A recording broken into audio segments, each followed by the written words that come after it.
all set up.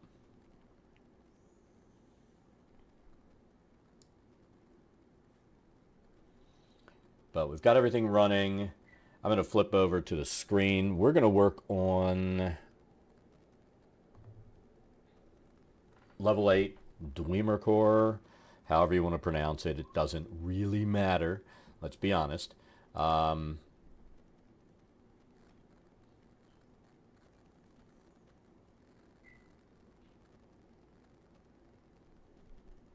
But that's what we're going to do. We're going to populate this. We're going to pull all the pins in first, and that'll make it easier to... And this is all part of prep. I mean, if you get this stuff done ahead of time, I mean, if we're being honest, it makes your life a lot easier. And I want to pull this into the proper folder. So there it is. And then we'll worry about checking what the lighting situation is on here. And if I believe that this is in total darkness like most of these levels are. We're going to do that after we've got it all set up. And once we've got that all set up, we will move on. And I think we were working on Caverns of Ooze. We'll work on finishing that thing off. And that'll leave us, what, 4 more to do after Caverns of Ooze. Now, here's one nice thing. The fact that I pulled this all in using Mr. Primate's downloader.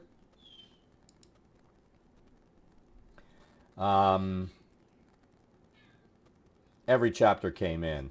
Before, what I was doing was loading one chapter at a time, then going in and pulling in monsters for each individual chapter, and blah, blah, blah. And you don't have to do that using the Mr. Primate importer, downloader, whatever the hell you want to call it. It works really well. It really does.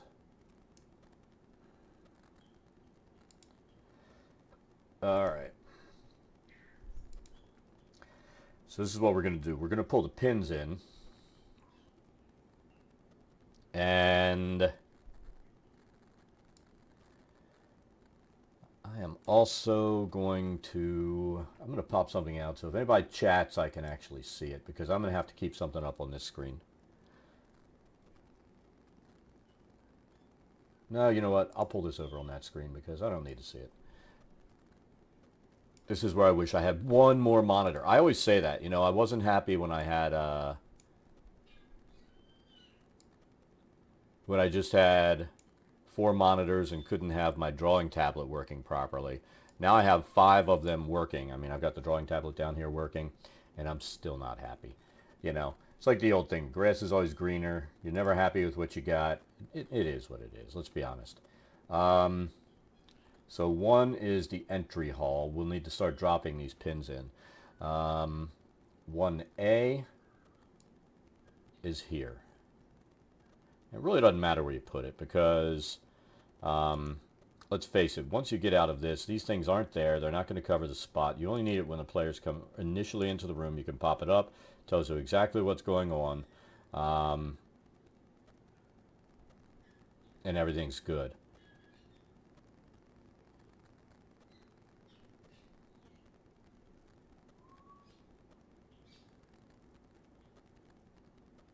So let's see what's in here. There's an alarm spell, mosaic. Floating in the middle of the room, 15 above the floor, is a man's withered left hand and forearm severed at the limb.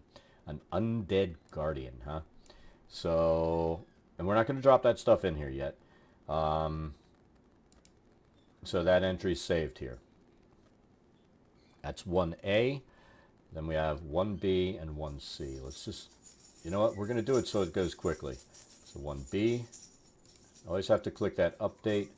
1C. Update. Is there a D?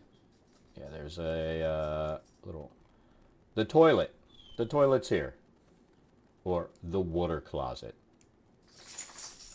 They're not going to call it the bathroom or something like that. It's the water closet. Just gods, how's it going? Alright, so that is area 1. We're going to try to track this around. And the numbering system on this is just all over the place. So some of these rooms, some of these levels, when I look at the maps, it's crazy because you'll have like area 1, 2, 3, then it jumps over on the other side of the map. It goes all over the place. So you got to be real careful. You can't make any assumptions here. This is a trapped hall. Let's see where the trap is, and we're going to place a note there for the trap. It is right here. Let's take a look at what the trap says. Enters a trapped 10-foot square space. So it's a 10-foot square space right here, this zone. So let's put that thing in.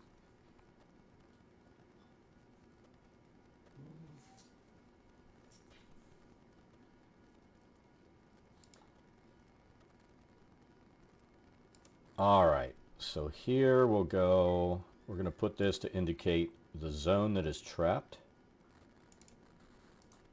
Make it invisible. And just for my personal reference, I like to do this. We'll just put a T in here.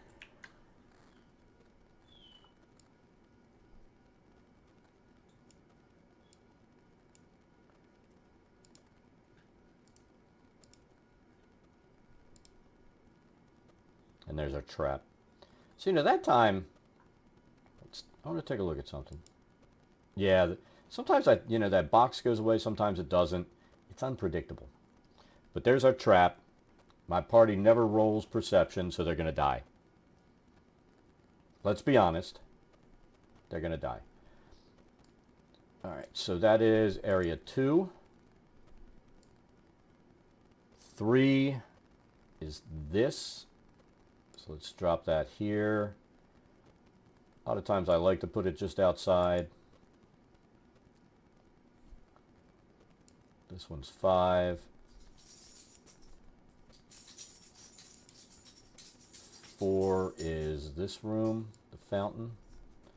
I'm going to put that there. 6, a reading niche. I know it's very exciting. All right.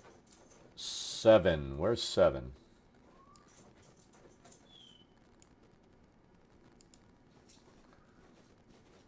Then, all right. So we have 8. A, B, C, and D.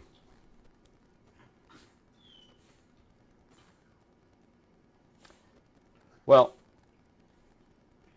I can see all the stuff right here, and, it's just not a thing, so whatever. Let's take a look. And even if it was, don't mistake me for somebody who gives a fuck.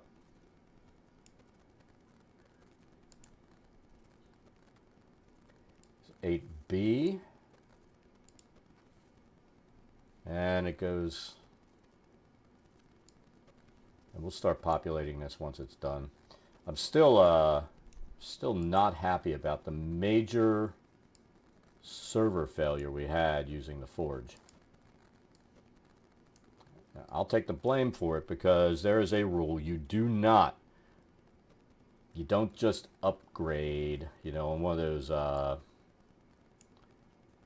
online servers. You can do it on your PC, but sometimes they're just not ready. And that totally screwed it.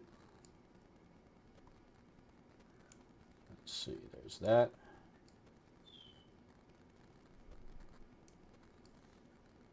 And then it's going to go A, B, C, D, E, F.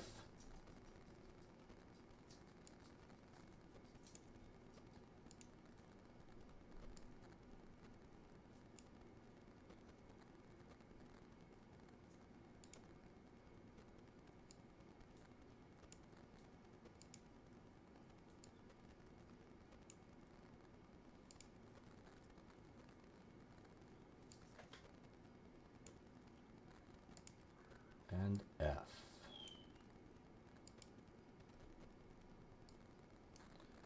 So that's 11. Where's 12? 12 is up.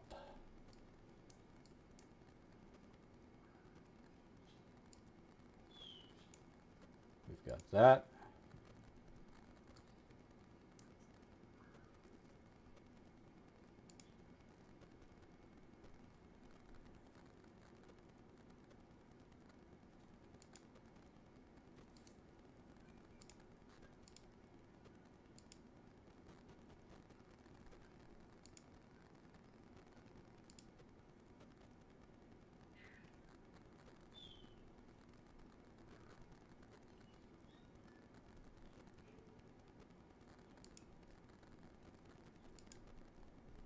and all good.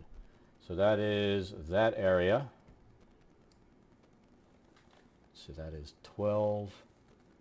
We'll go 13A and B.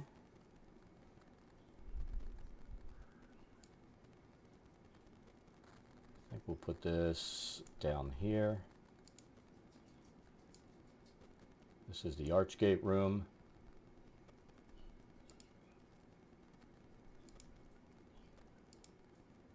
That one's done.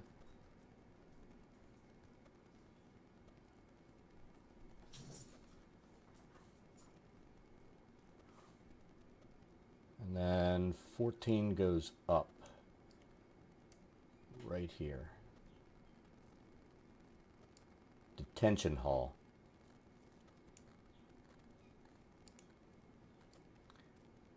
That's where some small children we see in here should probably be.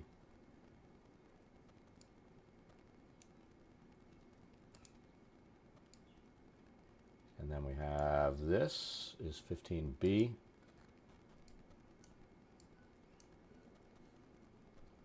This is probably the least exciting part of prep. It's making sure all your descriptors are in each room.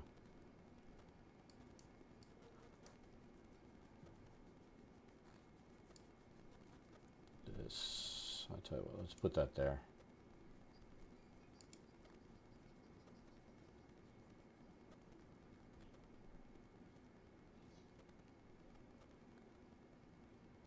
All right, now here's 17. Where is 18?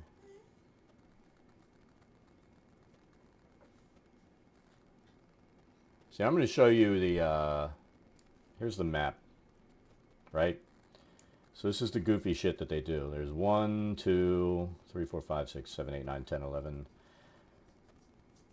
12, 13, 14, 15, 16, 17. It's, you know, it's kind of jumping around. You would think they would have, and like I said, some of these maps are just crazy how that they spread this shit out.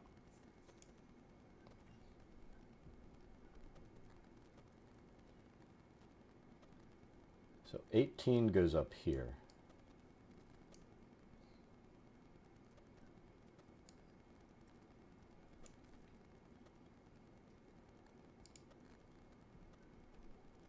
And we have 19 and 20. Let's put that there. This is like an illusory wall, but we pull that down in game.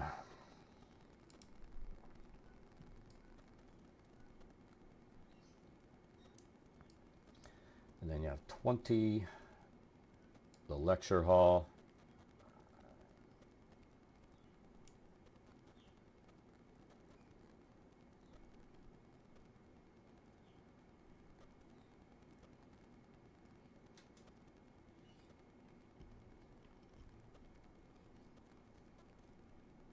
Hey, Matt Patter, how's it going?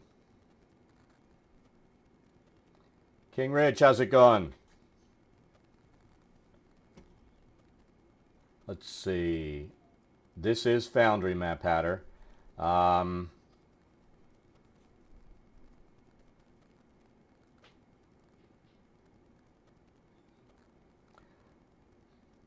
what I use for the maps, Tessa, you behave. What I use for the maps is dungeondraft. And the only reason I use that is this. When you come into Foundry, all of your walls, doors, windows, everything comes in. If I were to put lighting inside of dungeondraft, it would come over, but what I've found is the lighting doesn't work as well as if I come in here and, you know, place light sources. Like if there was a light source in here, I'd place it in here, do what I was going to do, and it's a little more subtle. If I use the ones inside of dungeondraft, they really come in harsh, and I have to mess with it to make it work right. So I prefer to place them in with the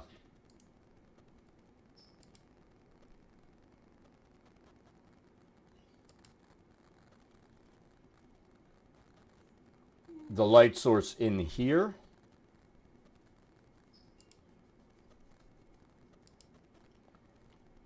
And it works better. Plus, you also have, I mean, if are you familiar with Foundry?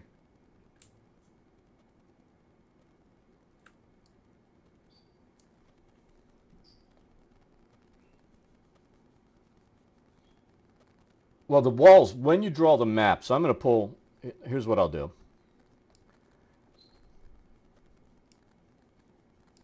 I'm going to pull up Dungeon Draft real quick. Just bear with me a second.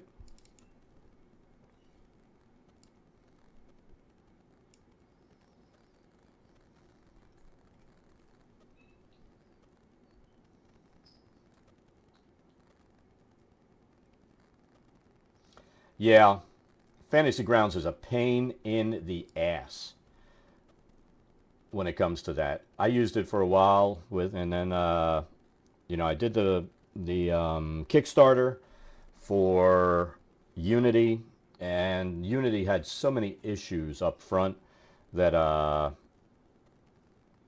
was not happy. So that's when I found Foundry, and it works a lot better. It really does. Um, Now, Dungeon Draft, I'll open up the one that if I get done working on the populating this level today, I'll try to finish this level off. I've got 5 to do in Mad Mage. I really hate Mad Mage at this point. The maps are a massive pain in the ass because they're massive. If you're familiar with Mad Mage, I mean, these maps are ridiculous. And I'll tell you what, the other thing you need to worry about, there are 2 things you need to worry about when you're making maps for Foundry. One,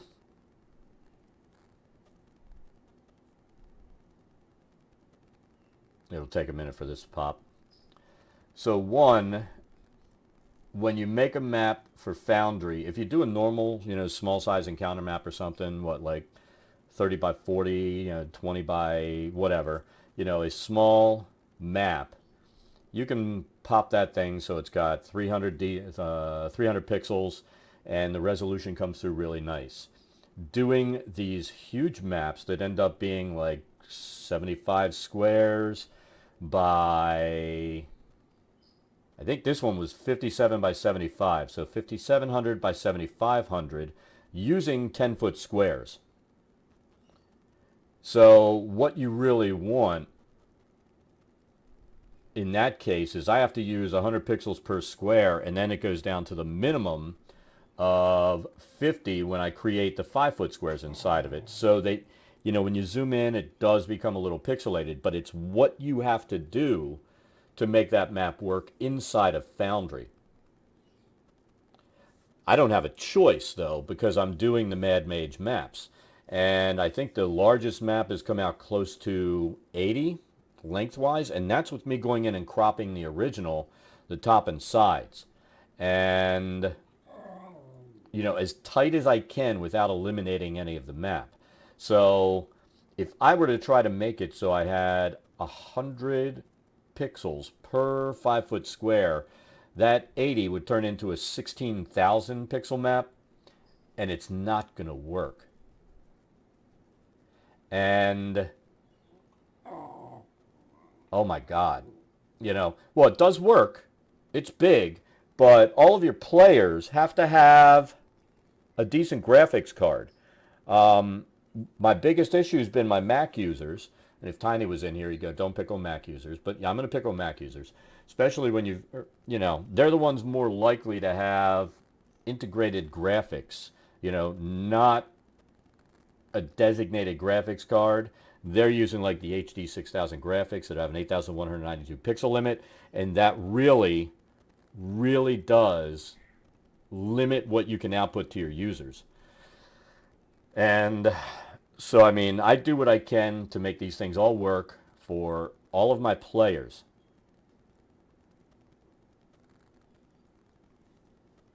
Yeah, exactly. So I go with the standard where I do not exceed 8,192 pixels on any map. Smaller maps, I can bump up resolution. Larger maps, I keep it the below that 8,192 pixel limit. And hopefully most of the larger maps don't have these 10-foot squares you turn into fives. So you can maybe have 100 pixels per square on your 5-foot squares. Um, it's it's real pain in the ass. But I use Dungeon Draft. I mean, this thing is taking forever. I tell you what, let's... Oh my god, there it is, finally. So this is where I started working this map here in Dungeon Draft. Um, I mean, I've still got stuff that I need to do because I'm not happy. But Dungeon Draft, the way it works, all these walls here that I've put in, they're going to translate over directly into Foundry, right? Um, and what it'll end up doing, I mean, this is what the map will actually look like when it's done, right? But this here, so this here should be, the mountain, not a tunnel that's cut out. Um,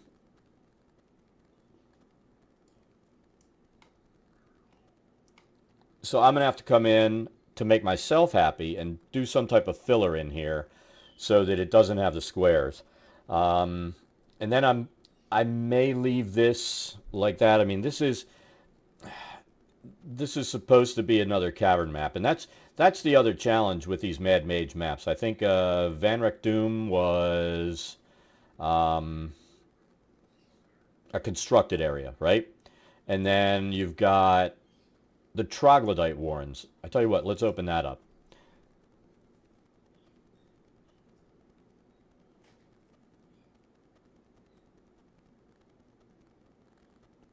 You know what? By the time I get done with these maps, and we've got 23 levels that are ridiculous, right?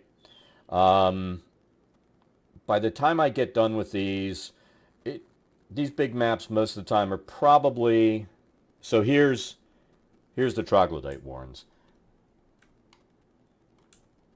And what I did here, and it worked, was, at least for most of it, um, tried to draw these zones in and hope that these voids would remain the same, remain voids. So it looks like the actual mountain. But some of these areas, this program has a tendency to fill in all of a sudden, right?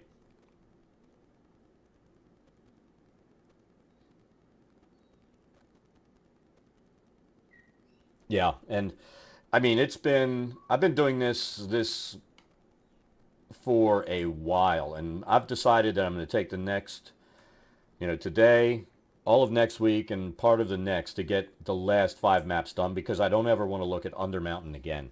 You know what I mean? I don't ever want to see Undermountain again. Ever.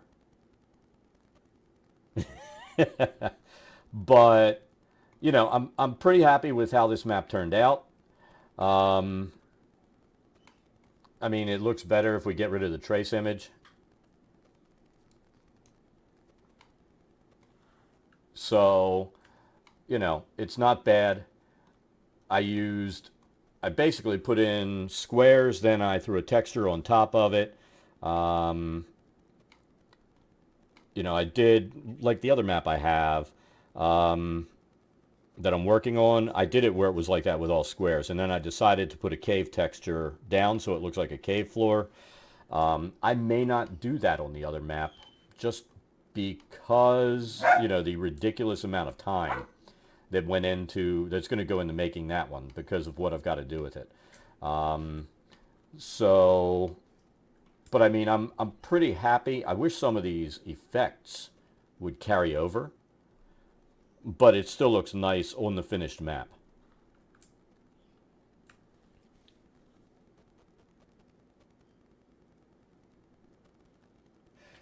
That's true. And let's go back to the one that I'm working on right now, the Caverns of Ooze.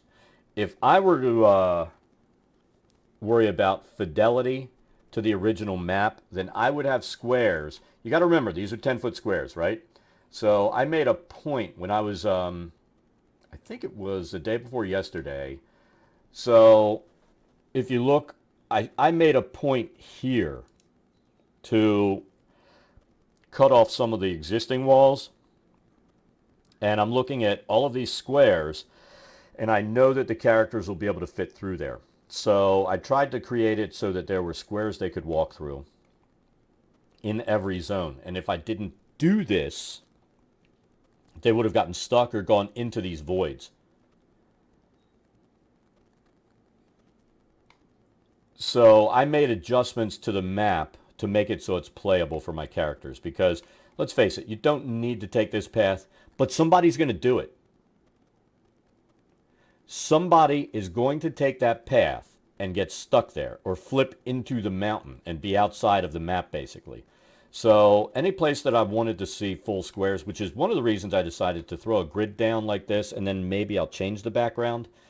But the main reason that I decided to just do that was so I could see where my walking squares were, so that there was at least a single file path through every zone that's inside of walls.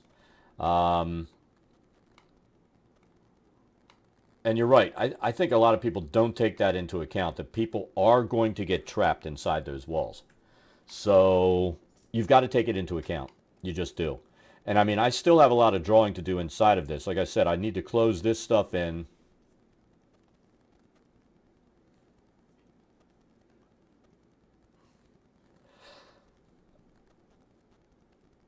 All right. So this is the way you have to look at Foundry. All right. I loaded this map in on Foundry before I got started, and loads in instantly. But that's on my computer, right? I've got a Ryzen 9, I've got 64 gigs of RAM, I've got two graphics cards in there, including a brand new RX 3800 XT overclocked, plus an NVIDIA card in there that I run some of the other stuff on so I can get more monitors running. So if something were to load in slow on my own computer, I would really be worried that it was way too big. Just be stupid. Now, what I do see is this. I had a major failure Wednesday night when my game is, and I'm going to be honest. I broke a major rule. When you're running a game, you don't do a major update the day of. You maybe experiment the day after. You wait 2 weeks when that major update is. You need to stop. Do I have to let you go? She's such a mama's girl. And fortunately, I did it, and I discovered it at 2 in the afternoon. I tried to fix it. Now, my game starts at 7. I messed with it until about 3:30, and I couldn't get it to work on the Forge, which is where my hosting is. But I still keep an instance here. And a couple of things in the updates really fucked up. Number one, the import of my maps. It got rid of wherever the folder was. I still haven't. Now, I don't think that the Forge has updated its server so that it works with 8.7. All right, I got to get rid of her because she's, number one, going to make me deaf and everyone else. You stay. You. Get out. Bye. She's a mama's girl and a puppy. And she wants to be out there with her mama. So this is a brand new instance that I created using 8.7, and it works absolutely fine. But I had to create it fresh. And then the other problem that I had that I started freaking out, I was using VTTA on this, and it was an importer that you could use for characters, maps, or adventures, all pull down your D&D Beyond stuff. It deprecated, and I haven't had to download an adventure in a while because my Wednesday group is slow as fuck. I may never have to download an adventure again for them because they're so slow. But if I start setting up for another group or something, I need to be able to do it. So I had to look for somebody had an adventure importer from there, and then I had to get my maps working. So it took me 3.5 hours. And like my players started getting in, and like 15 minutes I spent finishing getting the characters ready for the ones that were in there, asking them questions because I couldn't get into the other thing. And then we played, and it ran flawlessly. But these big maps on this, even though they're under the 8,000 pixel limit, they still load slow for the players. So it may take them a minute or so, and then everything's fine because you can go in here and I could do this. I could, like right now we're in Slither Swamp. I can set it to preload the screen and the scene. And what it will do is preload that scene as they're logging in, and it'll be more seamless to them. So that's normally what I'll do is preload everything. This is not, no, I've got this set up so it's 100 DPI per square, but it's per 10 foot, so it comes out at 50 feet per. If I were to do a full size map, I've got 3 players that would be able to see it, and I've done it with 200 DPI, or 200 pixels, and they're able to see it. And here's what will happen. The players that don't have machines that work, the walls will work, and all they're going to see is white floor and nothing else. No layers, no. What will happen is it kind of creates layers, because what I saw, here's what I saw when I went to try to fix this online, and I was able to get it kind of going, right?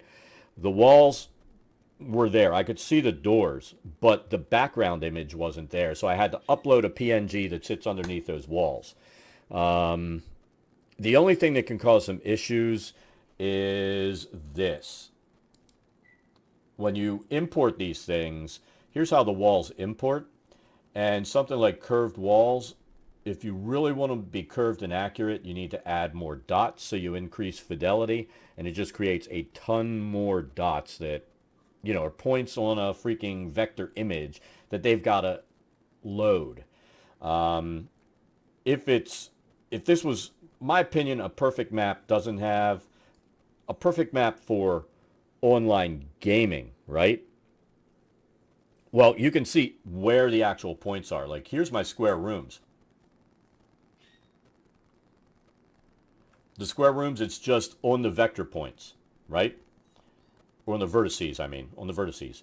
And on a round room, this will have little straight lines. It's not noticeable, but if you wanted it to be perfectly round, you'd have to have a shit ton of points in here. It would just be stupid, the number of points you'd have to have in here. So, your straight walls, it's only the corners where dots go. Now, there are extra dots because to make doors work, I always... like when you create this room inside of Foundry, it's going to create that. Then once you come down here, it doesn't create a solid wall going across. It'll now open it up. So to make the doors work, I've found I've got to go like half a square over, and then I can drop the door down. And this map, because of what it is, all my doors are 10 feet.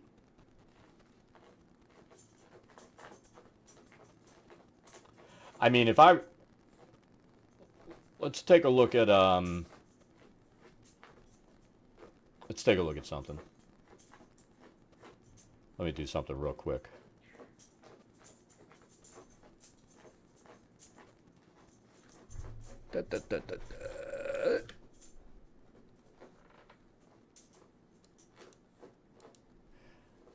Trying to find that file.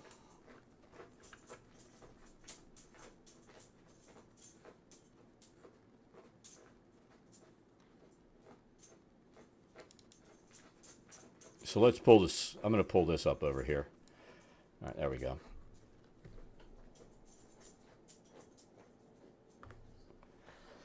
All right, so here's my Slither Swamp maps. So here's the VTT file. That comes in at 57.6 megabytes. Just the PNG or the JPEG's 41.7. I always do that at high resolution. Same thing with the PNG. I do it max resolution I can. Still 100 pixels per inch, but you don't want to do anything to make it even more pixelated than it will already be because of the size of the map. All right, so there are those maps. Now let's look at, which one did I do and finish last week? I think it was this one. And I decided to upload. I uploaded, and I didn't go to 300. I went to 200. All right, so where is it? And they just did, you can upload WebP version. That comes in at 8.74 megabytes. Here's the PNG at 40.9, JPEG at 10.8, and then this thing with the walls comes in at 54.7. Now, doing a 200 came in at 182 megabytes. So it definitely makes those things go big as fuck. And this pulls the PNG in. That's your background image when you create the DD2VTT file. So, but this is, you know, instead of being 7,400 high, that makes it, what, 14,800 high as far as pixels. So, and I only decided to start including this when I upload these maps for groups that have everyone with a solid graphics card and a solid internet connection. I mean, I've got a terabyte up and down. I've got gig up and down. Sorry, not terabyte. I wish.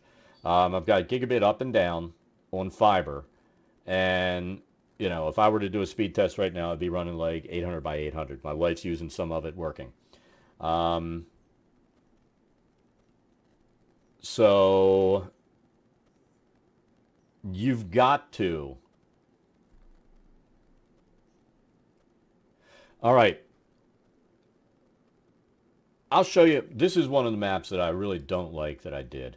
Where is it? Not Mad Goth.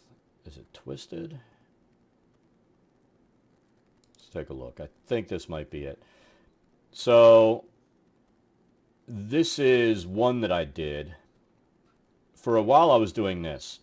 I would make 5-foot squares, put them at 100 per, and this was using assets, you know, default assets. So I'm not really happy with the map, but I would break it down this into a two-part map, top and bottom, and I tried to break it down so that I knew this was a big combat zone, this would be a combat zone. I didn't want to break up combat zones itself. Yeah, that was built in Dungeon Draft.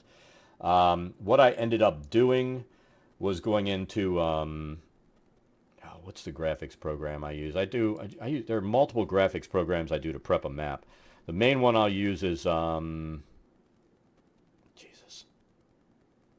Affinity Photo to split them, right? And then I go in and there's a map grid program so I can set the grid and make it work so that, you know, my reference image is exactly set up with the grid the way I want it to be. And it also tells me the size. Take a look.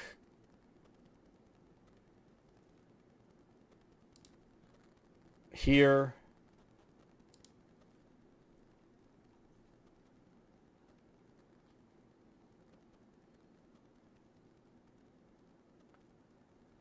The program that I use, this is showing the crop, 100 pixels, 57 by 74. That's the 10 by 10 squares.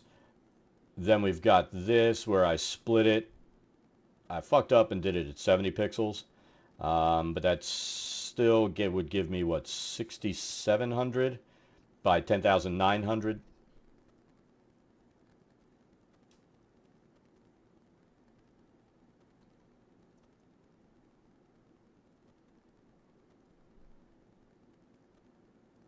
So the main reason that I'll build everything in dungeondraft is because the map, the image, everything exports, and it's friendly. It's automatically friendly for Foundry. And that's, I'll be honest, that's what I build the maps for, is use inside of Foundry. Now, I think somebody makes something that allows you to do a DD to VTT file into, like, Roll20, maybe Fantasy Grounds. I don't know. I'm not familiar with what file they use. I think it's just pop a JPEG and then draw your fucking lines in there, and it's a pain in the ass. And that's something else. I'm not willing to sit there for hours and draw the freaking lines inside of the thing anymore. I'd rather make my map, pull it over, and be done. Well, I mean, you could pull a PNG into Foundry. I think you could even pull a WebP file in.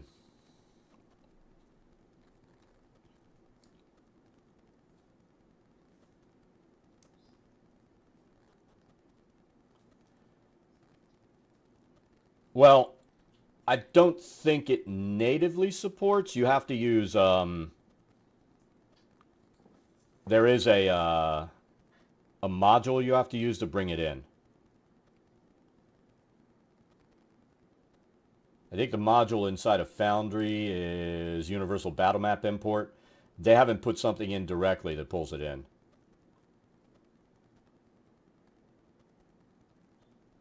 So that's what I use to pull it in. You know, if I were to do it, I would come in here, you know, name the map. You have to make sure the path is right on here. And it screwed with my paths when I did the 8.7 update, so I had to create the path again. And then this is where you can go in and guarantee that your fidelity is perfect. I mean, it's easy. It's just time consuming. You know what I mean? Here, let's do this. Let's activate this scene, because this is the base map. It imports directly from the thing. So if I wanted to start doing this, this is how you set up your maps. If I really, really, really wanted to use this horrible, horrible map with 10 by 10, plain, you know, just nasty, right? Yeah, the grid overlay, it's not working. So this is what you do. You can fix that.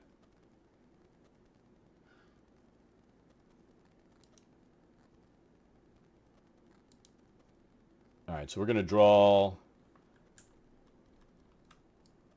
our square, probably starting from here, and let's see if we can get it out to 50 pixels. It should be... Really? So we have to fiddle with this. So we could do that. Max grid is 20. Look at this thing. It's not even going to allow me...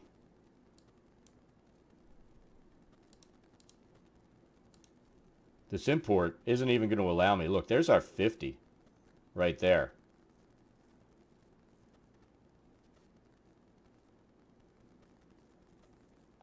So we'd have to do, you know, there's 50. We couldn't even use this map. It's not usable.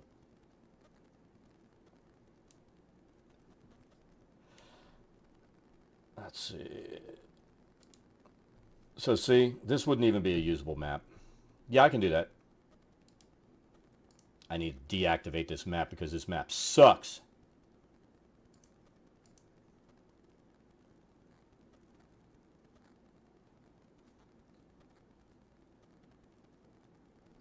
Make sure we're deleting the right one.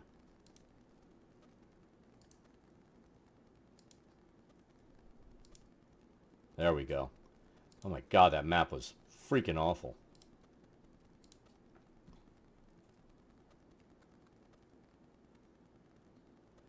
I would have to go in the... Here's the thing, the official map, you saw the sizing, it was wrong.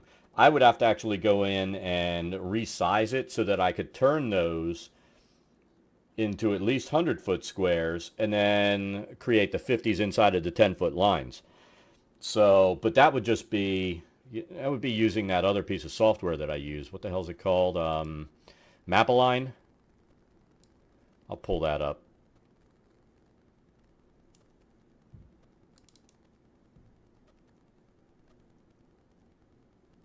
This is what I use so that I can set it up so that it actually sets up a proper grid. And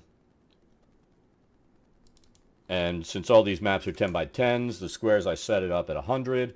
I would pull that in, and that's how I make the official maps work.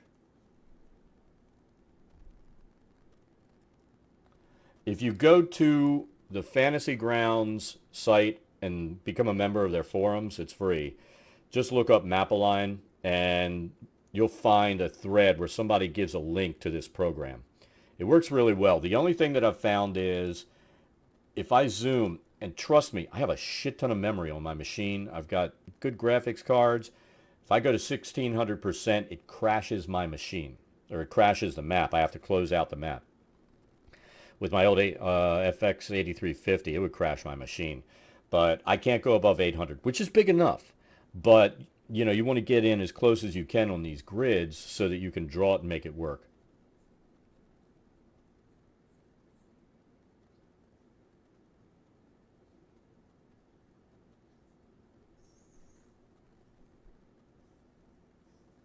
Yeah, go ahead. Should be able to PM me in here.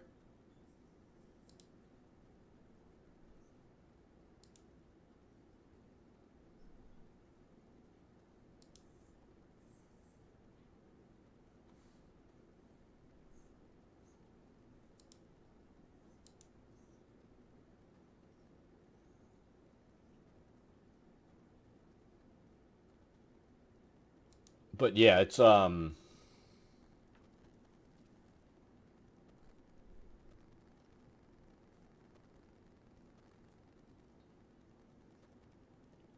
it can be a challenge. You've got so much stuff that you have to worry about as a DM, and then you have to worry about your shit actually working.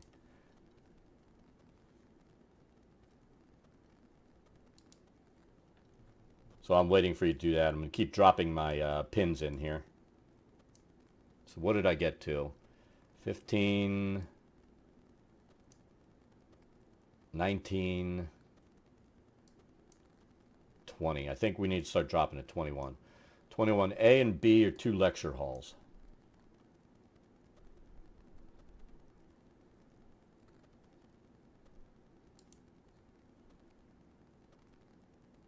I'm trying to find a specific one.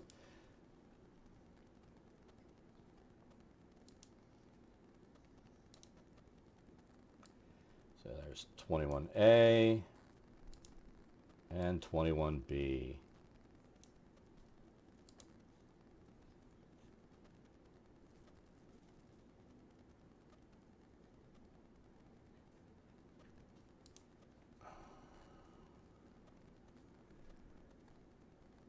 Where's 22? 22 is next door in the cauldron room. The Potion Brewery. That's a fun room. Alright, so there's that. 23. 23. It's A, B, C. So A, B, and C. The Flesh Golem Workshop. That's a party and a half, isn't it?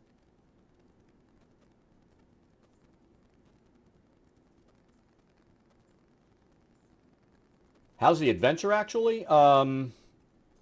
It's not bad. I mean, my group plays 2 hours a week on Wednesday. And let's be honest, 2 hours a week for a 23 level dungeon crawl. And these maps lie. You look here, it's like it says there are 49 rooms, but look at all the A, B, C, D, E's and stuff. It turns into a lot more rooms. So if you have a party that doesn't just go through a map, look for exits to the next level and try to get through it as quickly as possible, It's going to take a while. And then the thing that really annoys the crap out of me about maps like this or is this. Did I? I fucked up. I didn't put some of the notations on here. So that goes to level 10. So these little areas here that go like this, that's to an extended dungeon. That's to an extended dungeon. You'll have like 2 to 4 zones that go leads to extended dungeon. Are you sending me a link or what? I mean, you should be able to, is it like /M? Or like right click on my name in chat? Here, I will do this.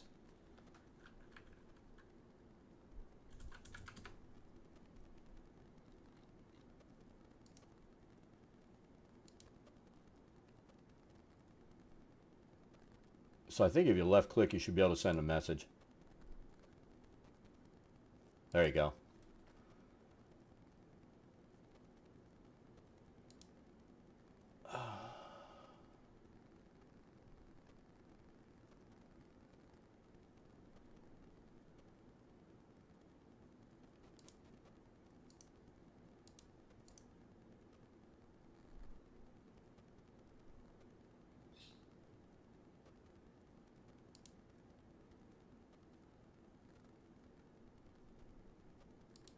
Let's see, file.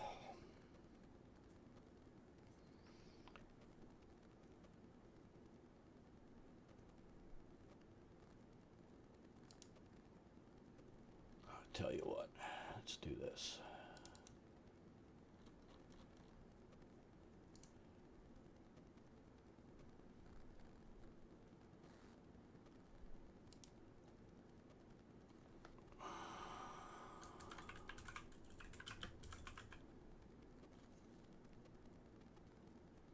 Bear with me a minute.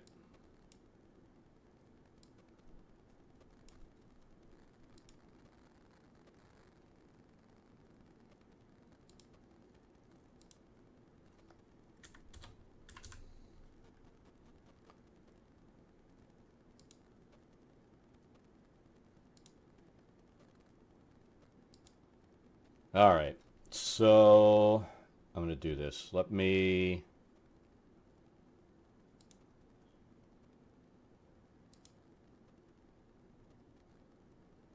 I don't want to pull it in on that server.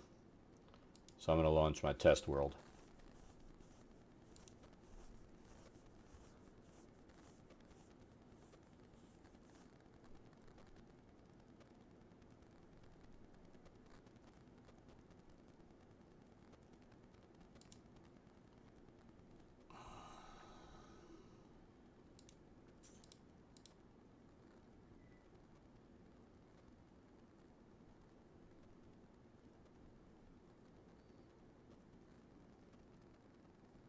Yeah, this is going to have... This is just a test server, so I really don't give a shit. But let's see. Those error messages. So, you know what? This is how we'll do it. We're just going to go ahead and create a scene.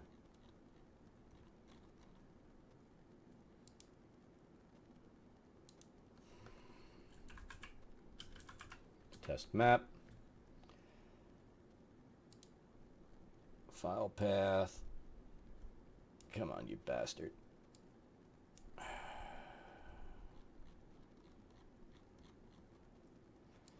Choose file.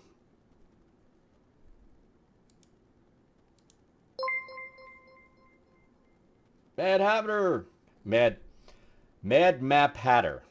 Sorry about that. Thank you for the sub. Alright. Look at that Mad Happer. I don't even know what the fuck I did there. So let's give this a try. Come on. So we have to select file. Save changes. Scene. We'll say yes. And where did that go? Man, I've got so much that I've activated testing these old fucking maps. I need to get rid of some of this shit.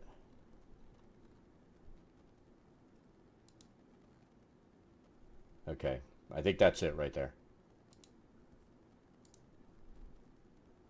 Let's activate. There we go.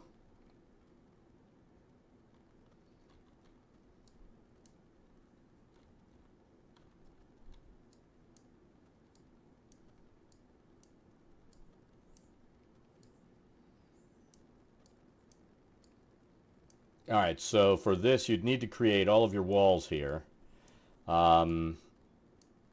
Now, you see like right here where my mouse is going, how much fidelity do you want to that cavern wall? And then I'm assuming this is a passageway, or am I wrong? Or is that just like a something below this zone?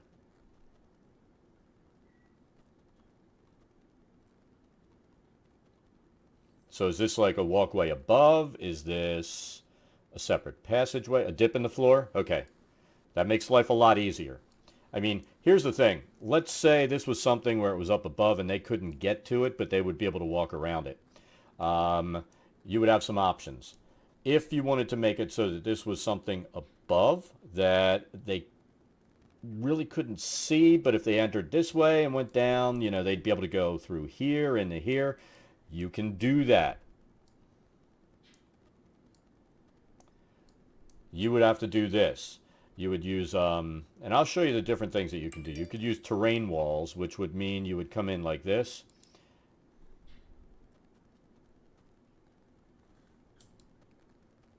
And just start laying those walls down. And then what would happen when you...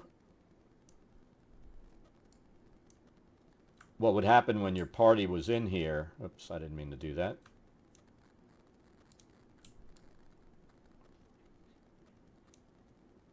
Is, you know, anybody over here wouldn't be able to see through that or move through it, or vice versa. So you could create terrain walls, but let's get rid of that shit. So, I mean, to make these walls, because walls are always going to be made of straight line point to point. If you want true fidelity to the walls, I mean, I don't think you're going to want to do that. You would want to probably come in and go like this. And you have to remember some of this is because it's a grid, even if I try to get it up close to that, it's not going to drop it exactly where you want it to go. So, you know, with a zone like this, I would probably... you know, get the walls as close as I could, but, and like right there, it got goofy.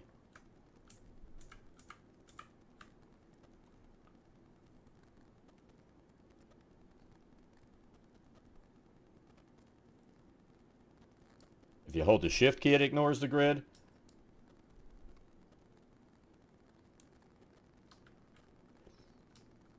Does the control key still work while you're doing that? Oh man, you know what? It does work, but I'm going to say that's a little bit of a pain in the ass on my fingers. So, I mean, you'd be able to get this pretty close. I didn't know about the shift key. And I've fucked with a lot of maps. I didn't know about that. So, yeah, you could get that pretty close. Like that. But you have to remember, every point that you put down is going to be more shit that has to be loaded.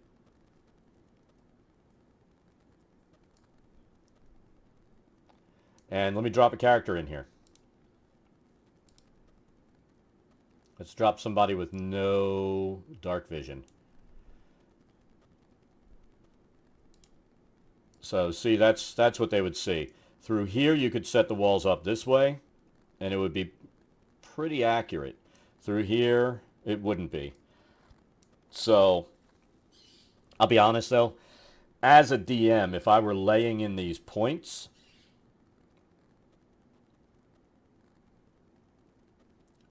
as well, you'd be surprised. I put some stuff in that has a shit ton of dots, especially some of the weird cave and cavern places where it's got all this kind of jigs and jags, and it transposes over. You'd be surprised. It doesn't crash it. But as a DM, if I were to have an image like this, I would do straight lines and lay out the walls this way. You know, if I'm given a JPEG with this, instead of sitting here holding shift control down and working on my carpal tunnel, I would probably just do as many straight lines as possible. You know what I mean?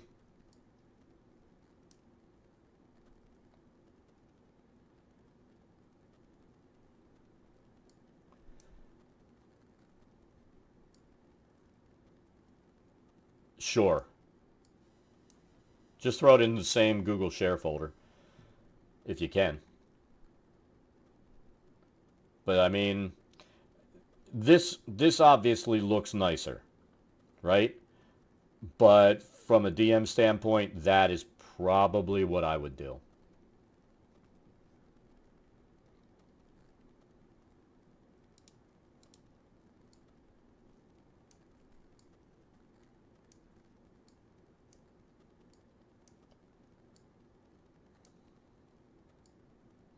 Now, what did you make your map in? And are these your assets, or did you use like brushes from,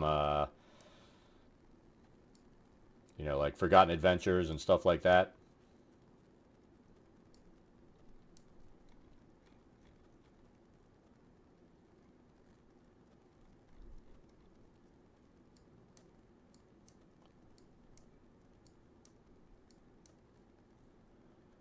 Tell you what, I'm going to start getting rid of some of these maps.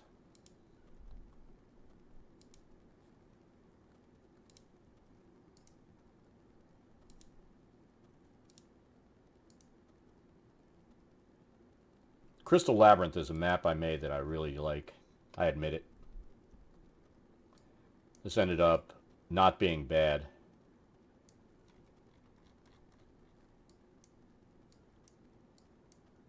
I think this is where my son was. They were using this map, and his girlfriend made him go back to the store to play because the group was wanting to play, and he's like, I don't want to go to the store. She's like, well, I'm going. My answer would have been, bye-bye. Bye-bye.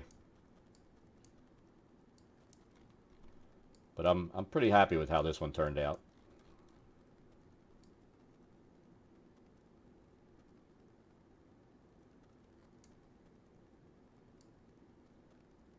This is a weird little zone. But I stayed true to the map. Nobody's going to get through there, but that's the map.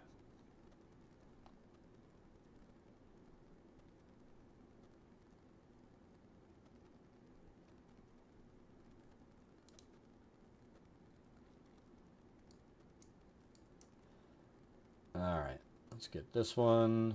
I'm trying to get rid of some of these things just so that shit's easier to find. And this is, when I get done, I usually test my maps after I'm done mapping. I admit I've kind of gotten a little bit lazy. Well, I can't even say that. I think everything is on here for testing.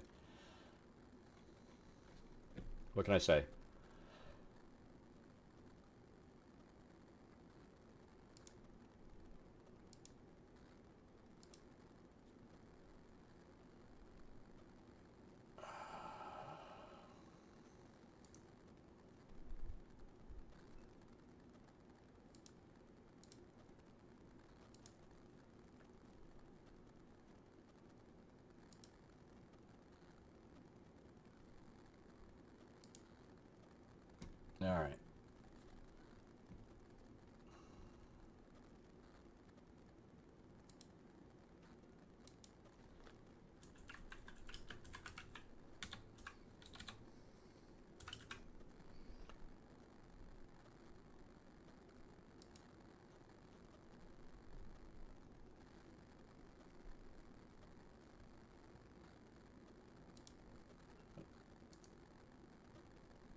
We'll do it this way and bring it in this way.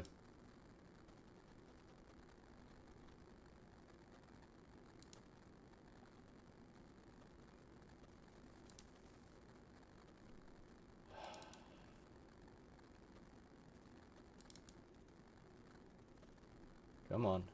There we go. Select file. Save changes.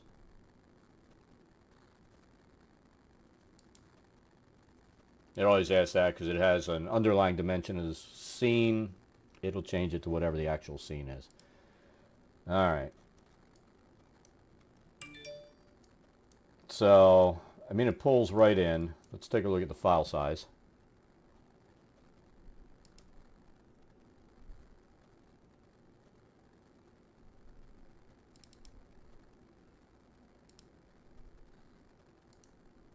.95 megabytes, so it's small.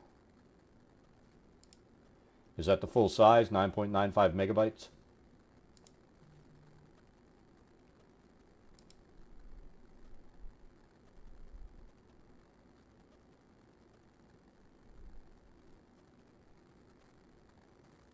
Give me a second. I think I've got a package out front. I'll be right back. Y'all stay.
All right, sorry about that.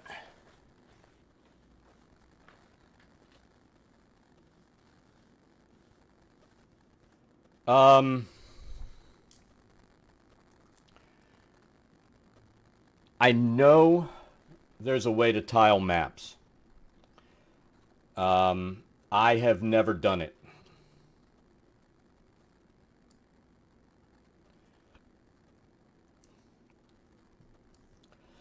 I'd have to look and see how you would do it as far as tiling the maps.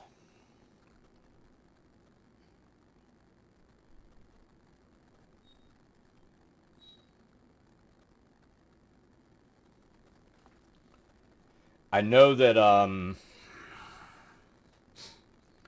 take a look here.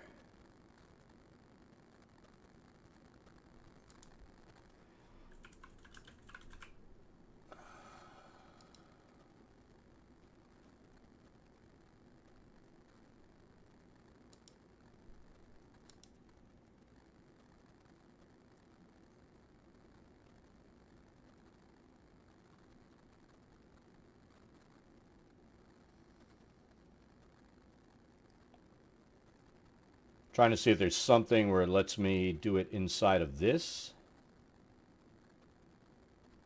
But I'm not seeing it.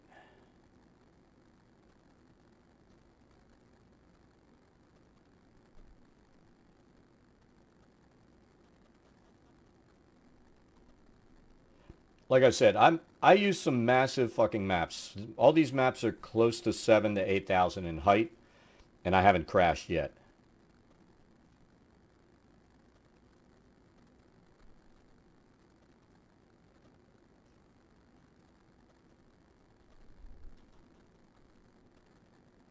So that just gives me grid configuration. Let me do a quick search.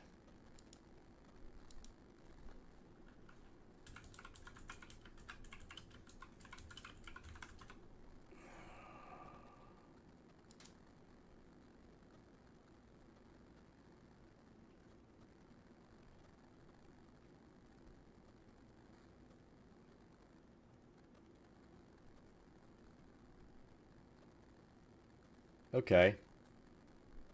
Okay. Hold on. So here we have this, right?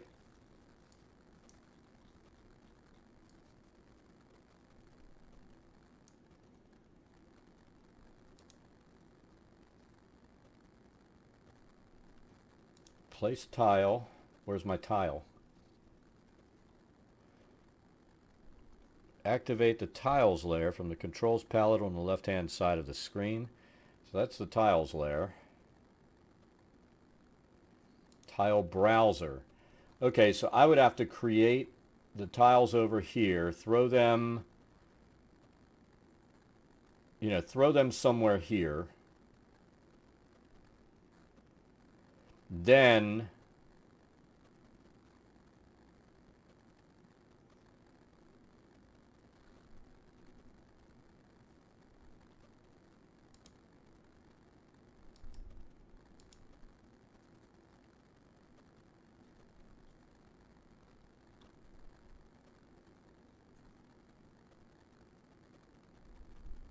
let's do this. And I think I'd have to choose file. We're learning something new, so I guess this is good.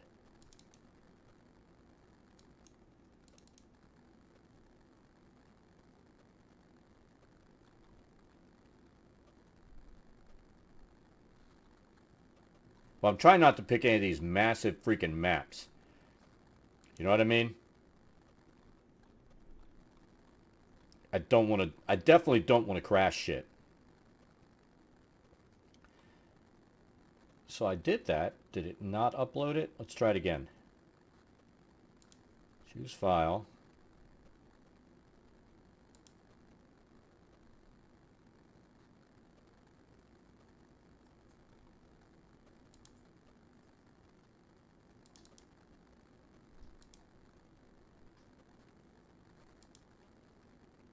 Open.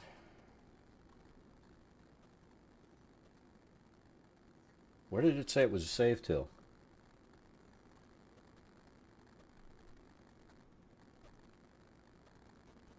There it is.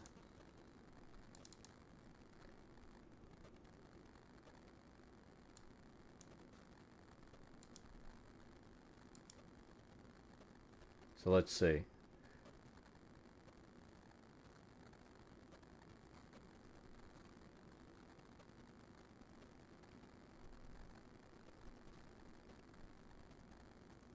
Clicking a folder, show file picker, can drag and drop image assets into. Okay, so it's not. Oh. Is that going to do it? So let me drag that. I think I don't have enough room for this. I need to change the palette size. So let's do that. Let's make this thing bigger. Let's go to maximum, like 8,000 by 8,000.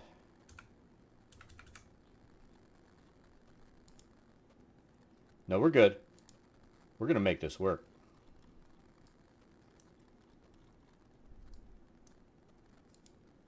Let's get rid of that.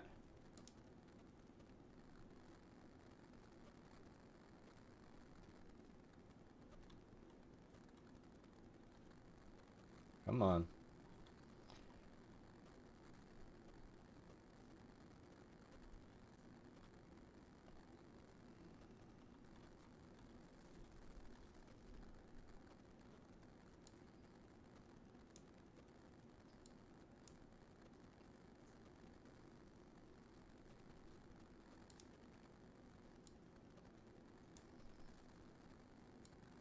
So for some reason, all right, there we go. Let's try this.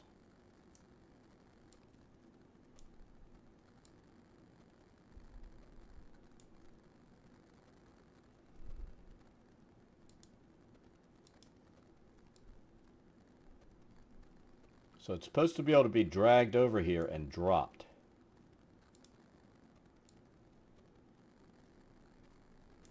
There it is. I'll drop a couple of them. I think. We'll see if it's actually working. Might take a second for it to populate. There it is. Alright, there we go. So now we can do that. Yeah, you would be able to tile those on like that.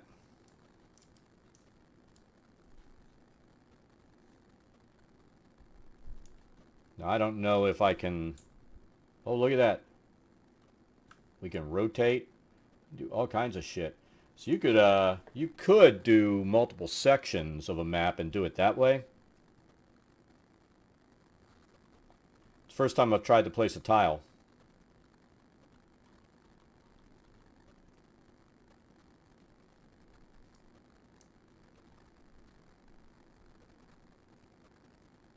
So that would work. You would still want to work in that 8,000 limit in both directions, but you could do like 4,000 by 4,000 tiles and then create them and have them ready to go on. You know what I mean?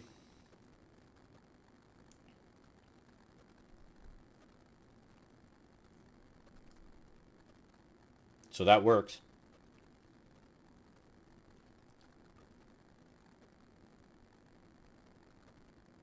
So that gives you an option that might not have thought about.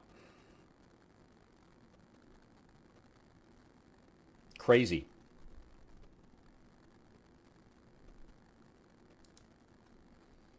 Crazy.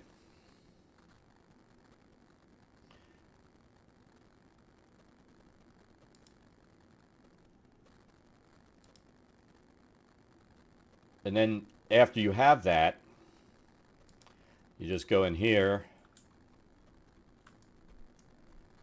and, you know, create your grid.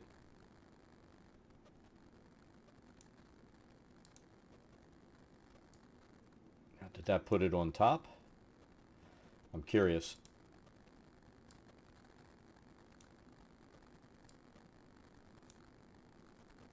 Looks like the grid is created underneath, so it would look like a gridless map with the tiles.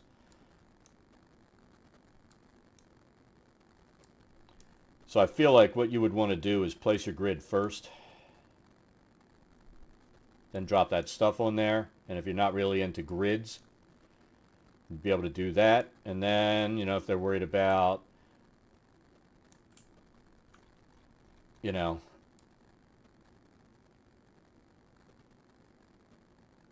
distances for combat, they can come in and use the ruler to see if they'd be able to hit.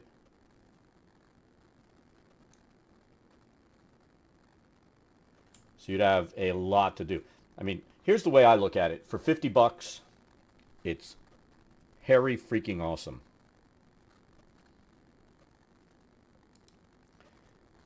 That's when I was sold.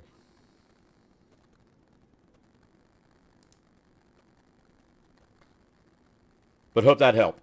Hope that helped. Dad can't speak.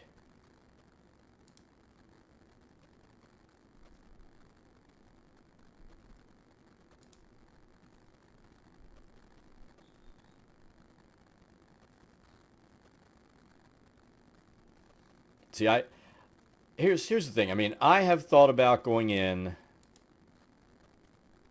and doing maps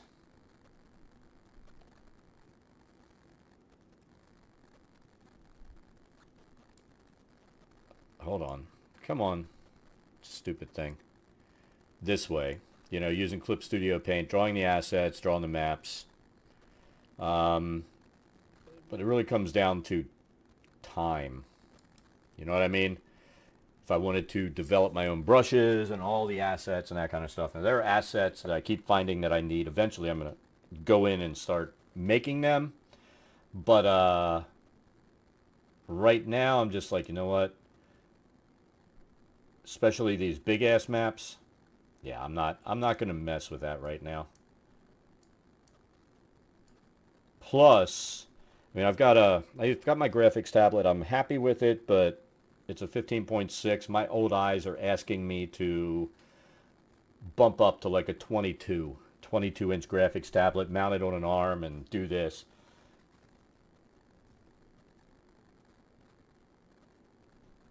I mean, I don't ask anything for helping out. If you want to do it, that's cool. I never ask anything of anybody as far as that's concerned.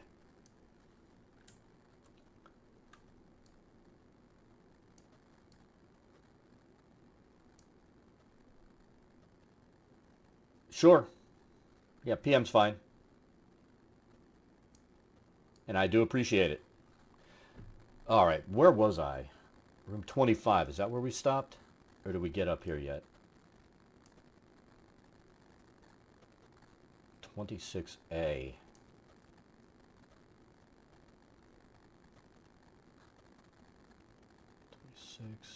26AB. Since pretty much everything I've been doing, it's all like fantasy assets that I need. I plan to go through, and I think this is a suicidal act on my part, let's be honest. I plan to go through all of these D&D books and getting all these things mapped out. And, I keep jumping around. I started messing with Yawning Portal, which I made the Yawning Portal a couple of weeks ago. Because somebody had asked about the Yawning Portal and some Waterdeep stuff, so I started messing with that, right?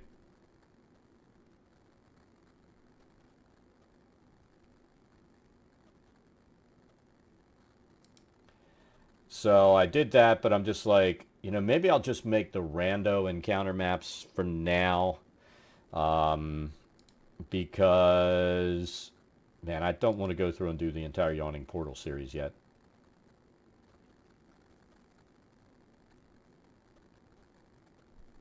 I figure it'll take me a good while to get them all done.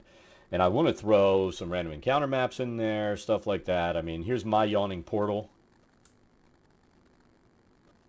that I did. And I did it based on, they did a Yawning Portal map. Wizards did a few years back. I think it was it in 4.0 or was it 3.5? But somebody asked about Yawning Portal. I'm like, yeah, I'll make a fucking Yawning Portal. And this was a pleasant map to make because it wasn't huge.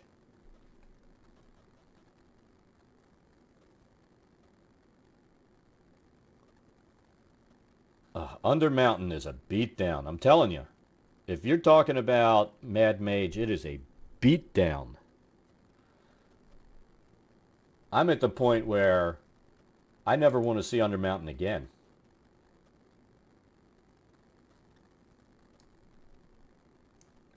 I mean, some of these maps that I've done, on a per map basis, if you look, my streams will normally, when I'm mapping, go 5 to 8 hours. It just depends.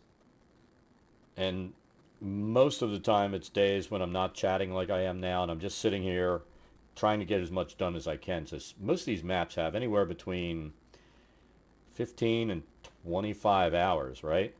And I just I just feel like it's been damn near a full-time job mapping those maps.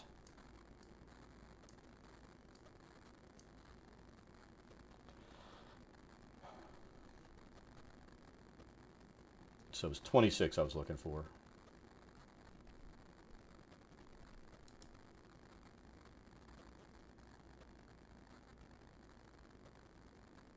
Yeah. Well, that's why, if you notice, what I've done, I've placed things that would create light. Um, I could, like I said, I could light inside of this, but I've opted to, and this is, all right, this is another thing. I've sold so many people on fucking Foundry just because of this. So this is the beauty of Foundry. I mean, it's always been an awesome little program for running on, but let's say you want lighting in here.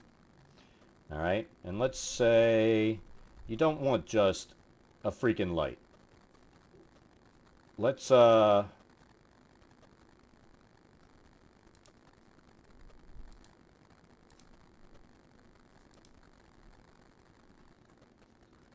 that's inside Dungeon Draft. Forget that.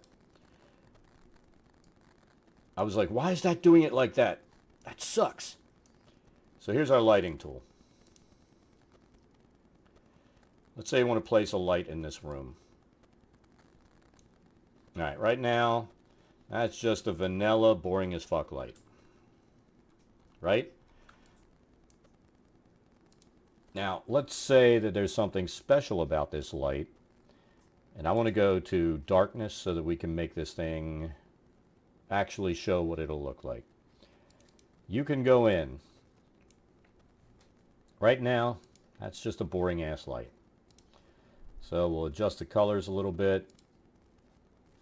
Then we'll go, you know what? It's still a boring ass light.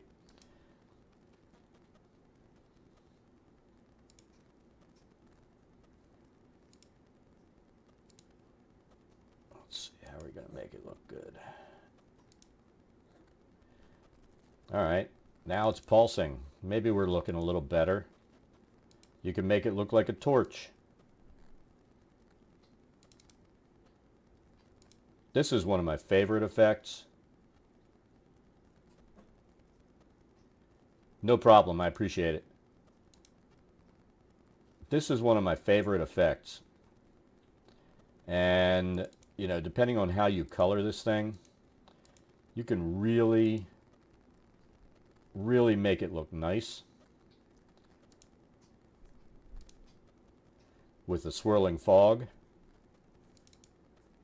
And you can't do this inside of your mapping software.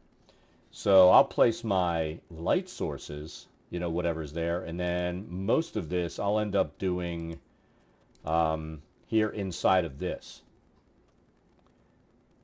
And I've done a few of these effects like in the map that my players are in right now, and they're like, oh, you know, they walk in like, that's really cool. You know, it almost makes it worth it. But I mean, there's so many little things you can do to make this thing look cool.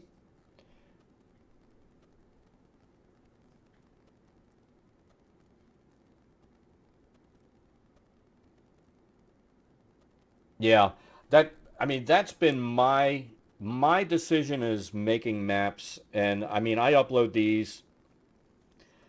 I use a Patreon so that they can download it. That's the only way I am comfortable uploading and, you know, not having to pay Google for storage space. I put it up there and I'm like, they're all free. They're all fucking free. And I always put in there while I'm mapping or when I put them up, place your lighting where it's appropriate, put whatever effects you want in, and then it makes it nice and cool. And that's my choice that I made because,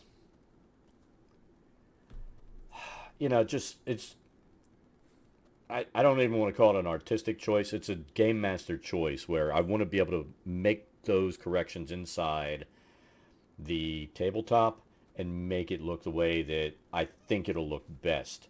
And that's the problem. I mean, with mapping software, whatever you use, whether it's a graphic program or what have you, like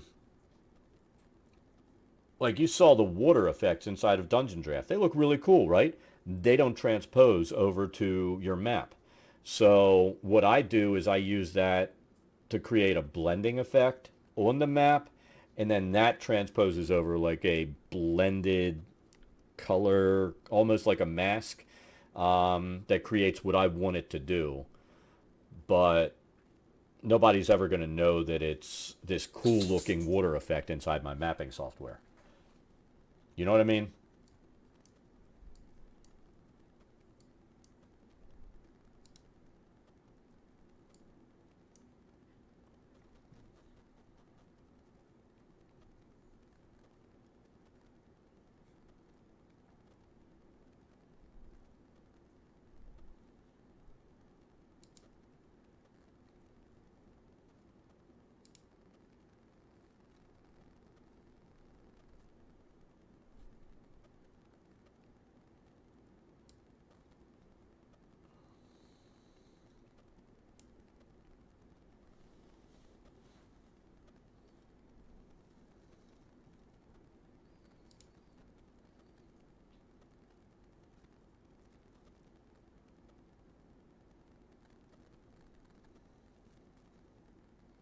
Yeah.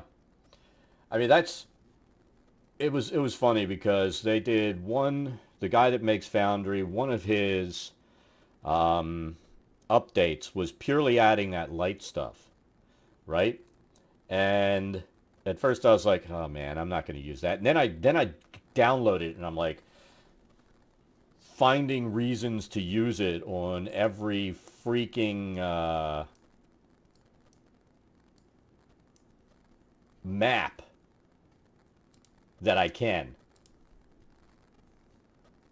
It's hilarious.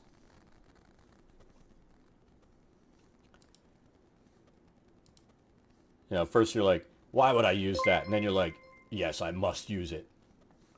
Crow people! How are you doing? Thank you for the raid.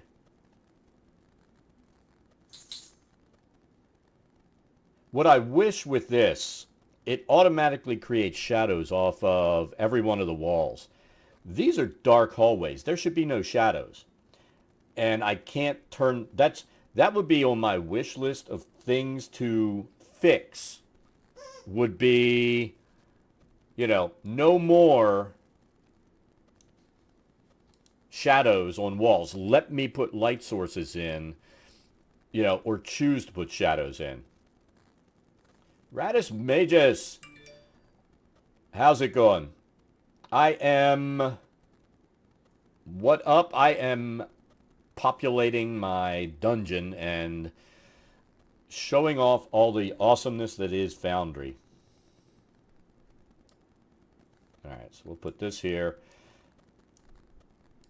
I'll be shocked if I actually do get to populate today. I've been so chatty.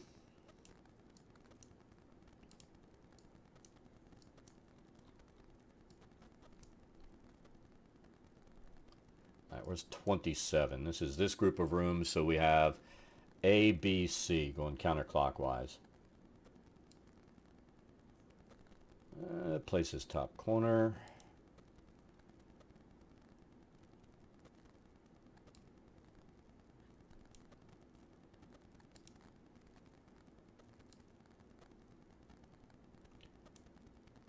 Yeah, I'd say my biggest wish as a DM, I mean, inside the map, when we're making it, we don't see the pixelation on the close-up. And as long as you're out here, it doesn't look bad.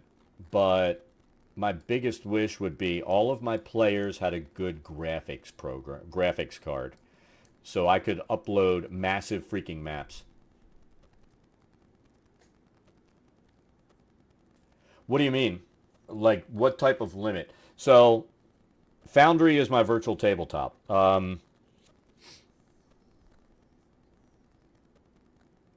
Yeah. I imagine it's like the ultimate dream for a VTT user is everybody has a good graphics card and you can maximize the graphics on your maps and everybody's happy.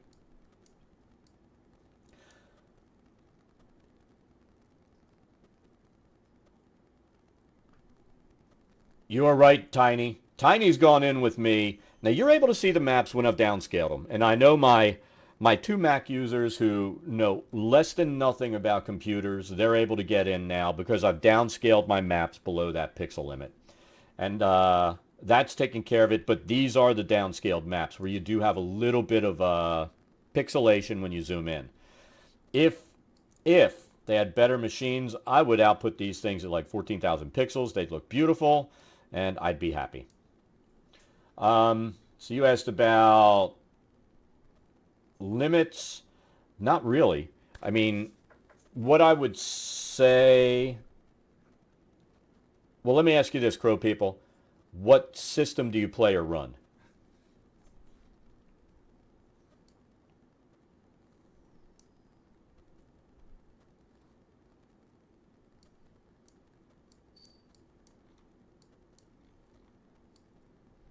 I mean, this is Foundry itself right here. Works really nice. D&D, so I'm assuming 5e, most current. Okay, so I'll put it this way. I'm going to go over here. I don't feel like going in and here's like our last combat, right? Everything runs really well. As a DM, I can undo damage or correct things that need to be done. Everything can be automated or not automated to whatever level you want. Um,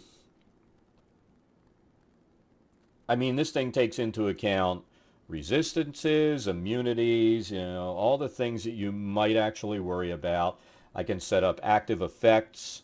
Um,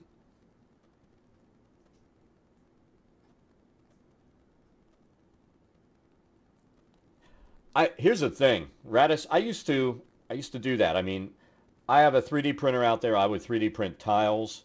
Um, I had rollout maps that I would make if I got lazy, like when I ran public gaming and didn't know what I was going to end up having to do that night. I'd have a rollout, wet erase map, and just draw the maps out while we were playing.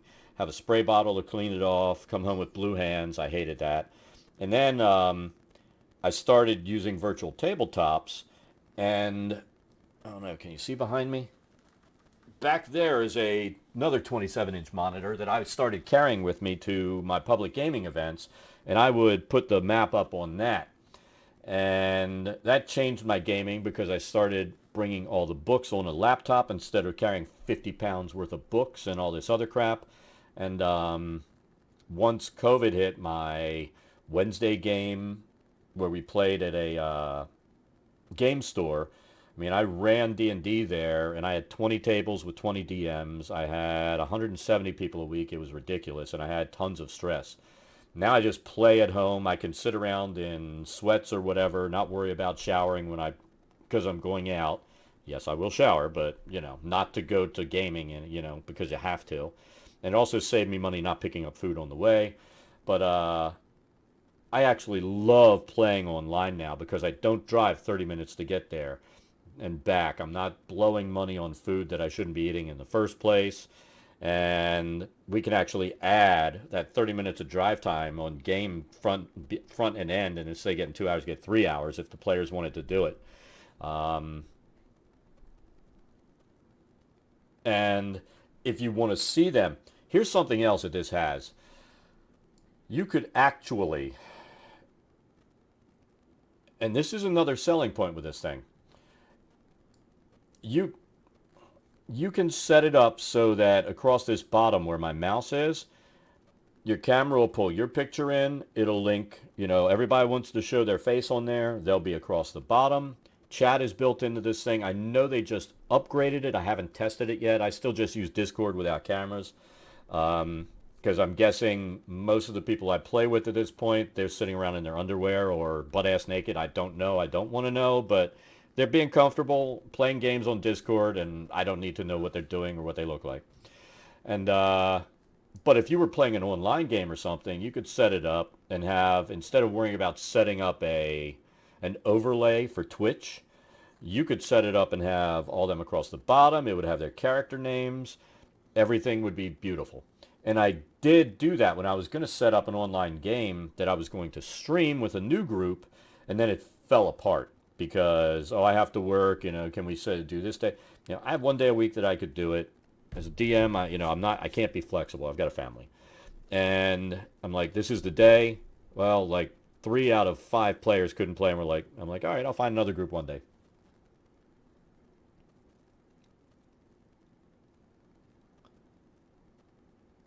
No tabletop or comic book stores. Well, the comic store that we played at, my son just went back last week because his group and his girlfriend wanted to go back. He's enjoying staying at home. He's like me.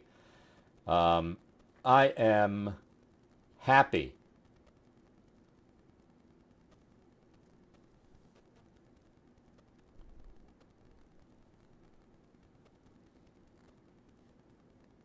See, I've never been paid. Now I've run gaming at Acon in Dallas. I've run gaming at this store, which, I mean, we were the biggest public game in the country with 170 people a week and 20 tables. Um, and I've run it quite a few cons. Um, if you DM and everybody's happy, laughing, having a good time, even when they're dying, you'd be able to get away with it. But I would I don't know. I'm pretty comfortable with my DMing style, and I still probably wouldn't do it for hire. You know what I mean?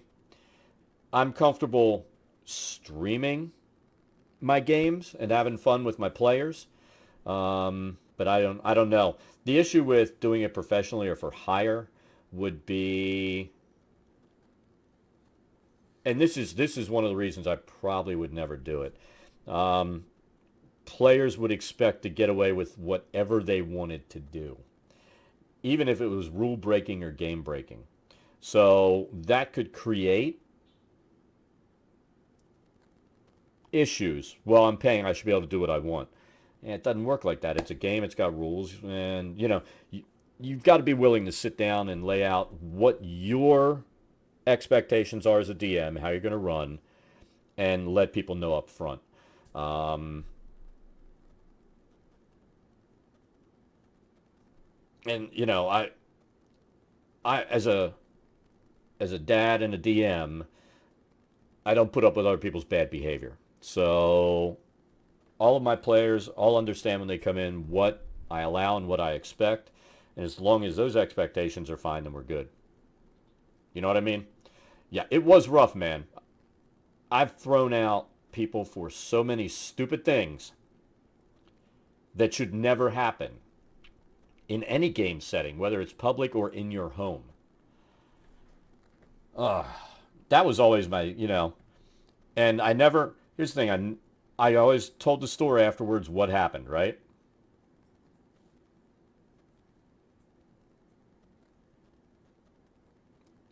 Like I said, if what I would do is maybe try to get some games going at night and see if it works. And if you get to where doing that, everybody's happy, you're happy, and it's meeting your bills, then you can say, well, fuck that boss, I'm good. Um, I would start off small and see if it works out. And again, I would see if, like I said, my fear running that kind of stuff is expectations versus reality, players' expectations. People always think I'm paying, I should be able to do what I want, versus they sit down at your table and you lay out the rules, they accept it. If you lay out the rules when they're paying, they'd be like, I don't have to listen because I'm paying, I can do what I want. Yeah, it's just the world we live in and the way people are. So I would start off small and go from there. And it could end up being, because you got to remember, if you love gaming, DMing, stuff like that, when you're playing for fun, it may not be the same as when you're doing it for money. Once sometimes when things, even if you love them, when they become a job, it kind of taints it, if you know what I mean.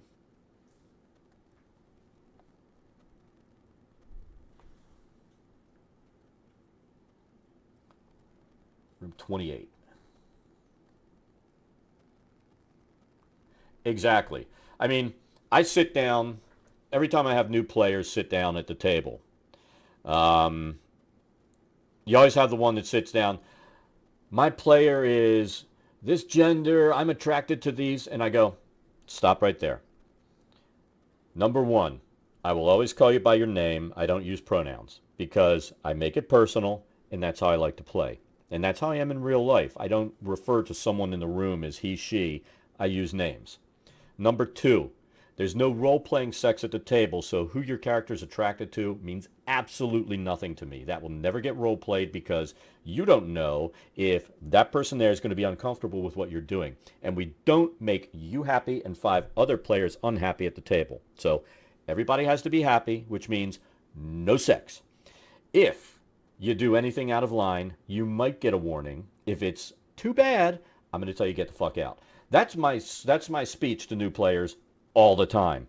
And I've the people I've had to throw out of the store were people that sat at other people's tables who don't want to have that dad talk with the people sitting there. You know what I mean? Like the guy that sat there and told some chick that's his own daughter's age that he wished he was in the human centipede so that he could be sewn to her ass. That was not a good conversation I had with him after I found out that happened.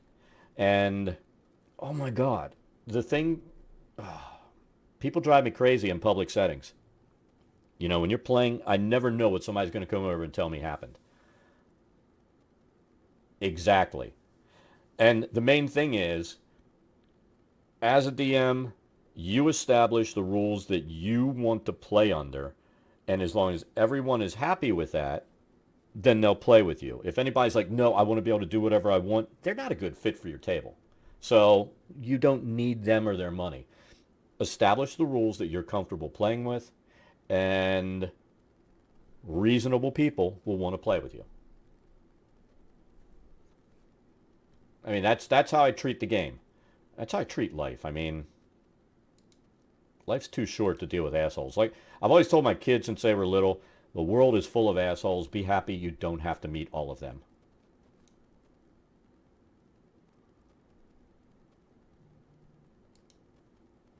You can have RP tables, but let's be honest, Tiny. You can't have that in a public place setting. You know, I had one table that was all adults, and sitting behind is like an 8-year-old girl, and this guy decides to role play an autoerotic asphyxiation fantasy. I had to throw that guy out of the store. But there are places where it's appropriate. In a public game environment or in a public place store where there are other people around and some people are going to be offended or flip their shit if they hear stupid stuff going on, you can't do that. See, I don't run for them. I tell them you need to stop that or get the fuck out. And I've run in public play events so much. I mean, I have my rules that I know the store doesn't want to ever see because, you know, all you need is one review on the internet saying, you know, they let pervs role play being furries and fucking kids. And, you know, it's like, no. So I don't even tell them when I throw somebody out. I tell them after the fact, this is what they did, this is what I did. They're like, yeah, no problem, we know. You'll handle it.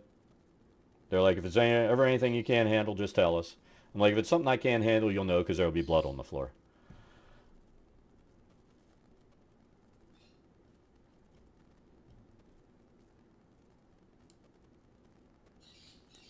That's 29.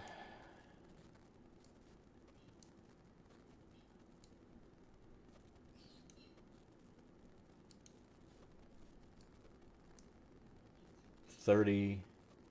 31's over here. I mean, I used to be amazed at the things when I first started running public play events, at the things that would happen. It's like all things that you would never even think of doing.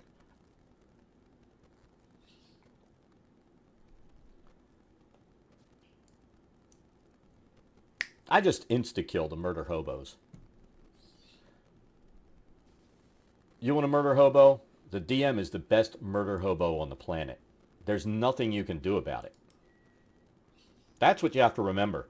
If you have a murder hobo who's just an asshole,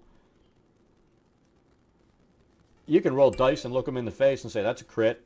That's max damage. You didn't look at your dice. Doesn't matter. It's max. It's crit. You're dead. You're done. You are the greatest murder hobo on the planet if you want to be.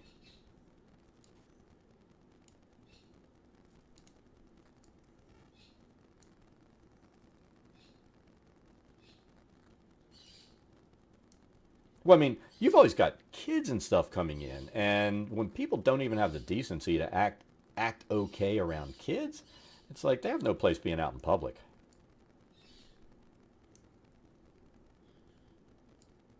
Or saying absolutely insane shit to some woman where I have to walk them over and make them cry because I'm yelling at them.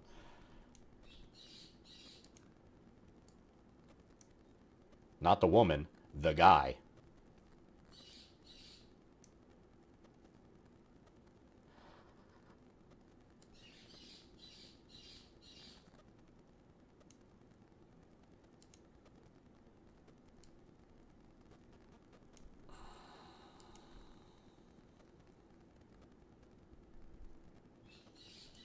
There you go. Did he get the message or did he just quit after that? That's my question.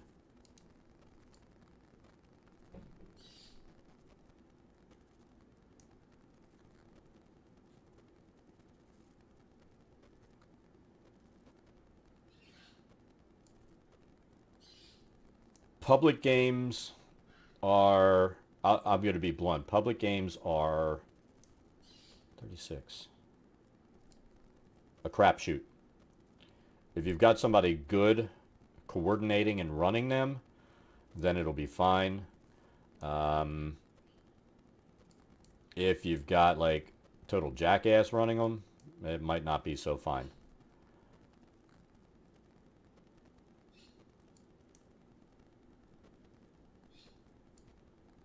I always made everything safe for everybody. You know, players, everybody knew, just don't fuck with me because you'll get kicked out.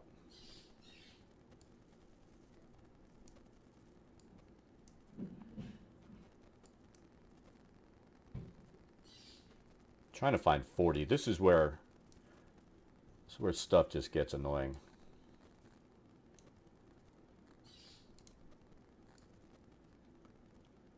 And I mean, even stuff like con settings where people come in and pay to play. He quit.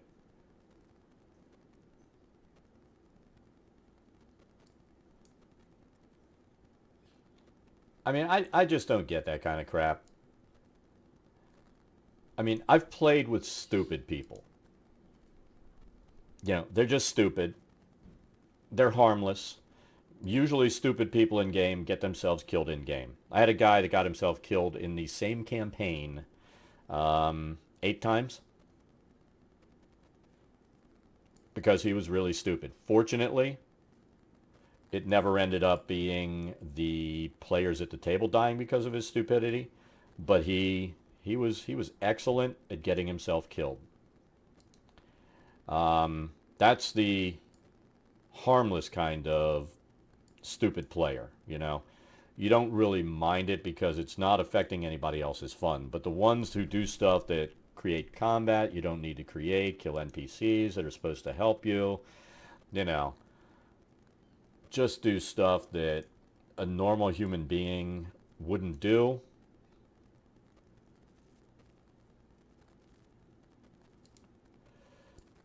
Um, no, I mean, no, I haven't done that. And I probably wouldn't. I don't really think that bars and D&D necessarily work together.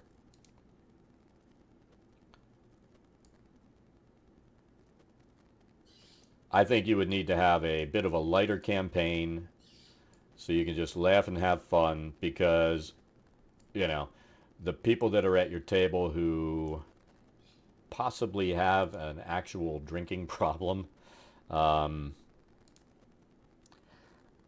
you know, you want to keep it so that things don't get stupid. Yeah.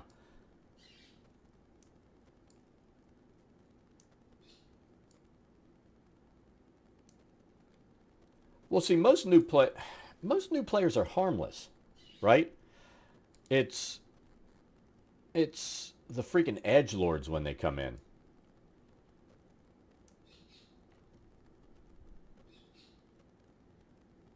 But most new players I've run into are harmless. And sometimes you can tell when a player is going to be a problem by the questions they ask.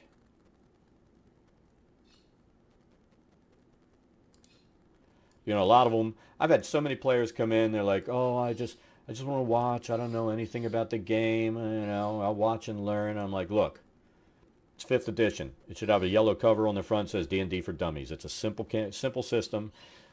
I'm going to give you a pre-made character. It's just from the player's handbook. Rules are simple. Sit down, and I usually sit them at my table, play, interact as much as you want or not, and have fun, right? Oh, there's always a rules lawyer, and I always kill them. Rules lawyers die immediately. They will not survive at my table. I've critted somebody to death who tried to rules lawyer me. That was one of those where I rolled, didn't look at the dice. I'm like, crit, max damage. You can't do that. Like, yeah, I can fucking do whatever I want. I'm the DM. I am God at this table.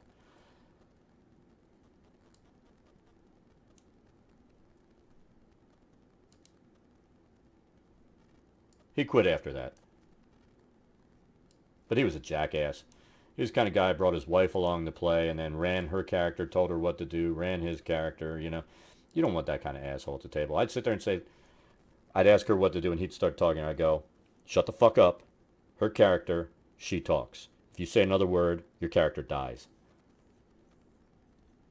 He would get so mad. But I don't allow people to force other people to do something. Tell them how to play their character. If they're like, well, I'm not sure how this works, then yes, you can answer those questions. And I'll let other players answer. If they answer wrong in the rules or whatever, I'll be like, well, that's not actually correct. This is how it works. But somebody's telling other players how to build their character out, what they have to do, you know, no. That is not going to happen at a table of mine ever. You know, let that person play and have fun. All right, we're going to start populating. Undead Guardian. Left hand of Manchun. So we're going to have to pop that on here. We'll do this over here. First, let's do this.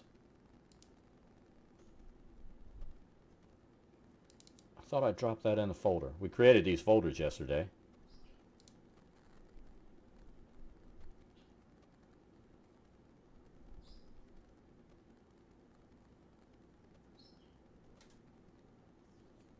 Oh yeah, that's right. I forgot.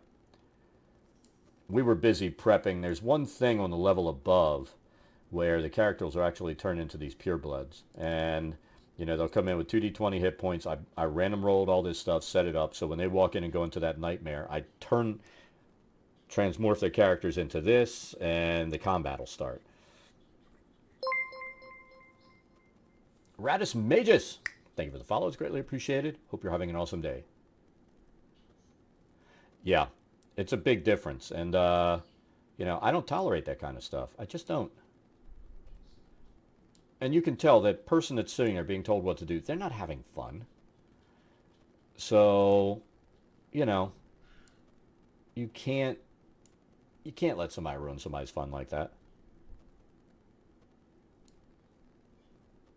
So that's what's in this room. I think that's all. Probably no treasure.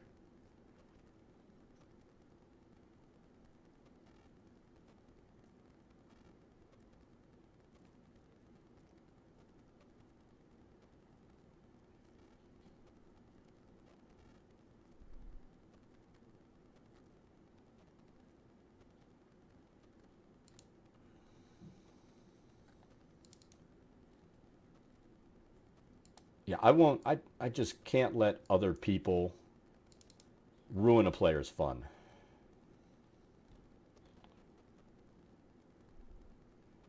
This room is equipped with 2 sinks and toilets. There are 2 living unseen servants in here, and I'm pretty sure they're not in my construct folder. Oh, I didn't create a construct folder because we haven't had that yet. Let's create that folder. I mean, we have had it, but after I had that major crash the other day, this will be the first time I've had to add it in. So these are the bathroom attendants.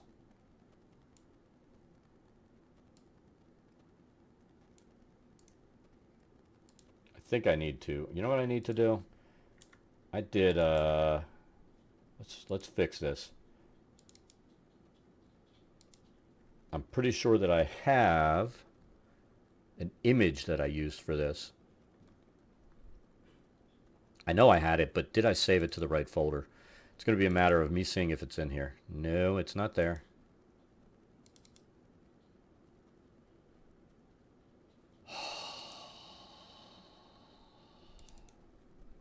Yes, unseen servant. Bam, done. What we did, we pulled in that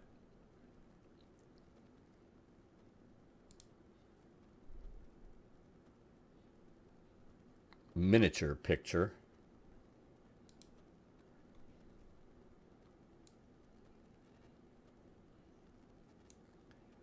All right, and then we'll use the same thing for this. I guess we'll tokenize it. And we're done. Now when we drop it, it won't look like crap.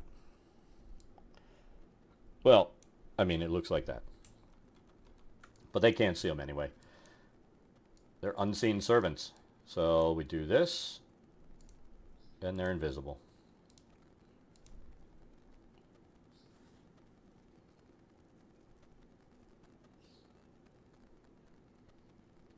Exactly. Played starter set. The more one player became controlling and the host hated us exploring dungeons and stuff. It was terrible. Yeah, you don't want that.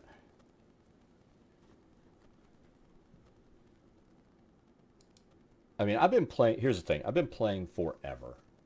At least it feels like it since what 1976. And if I sit at a table with new people, I may interject once in a while, but I play my character. And I'm not one of those people who go, that's what my character would do. I play my character. Which means I'm not going to play like a dick. I'm not going to, do anything stupid. And I'm not going to control what other people do.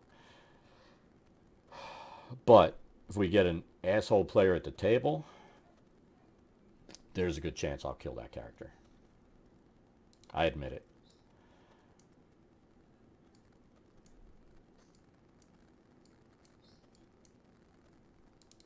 All right, where is this trap? We put the trap there. That's already done. We're good. We had this dude that came in, and he would do this. Okay, Map Hatter. Thanks again for the stuff as well. I'll download that once I'm done. And if you have any questions on Foundry, I'm always in here. Whether I'm gaming or mapping or whatever, I'm always happy to answer the questions.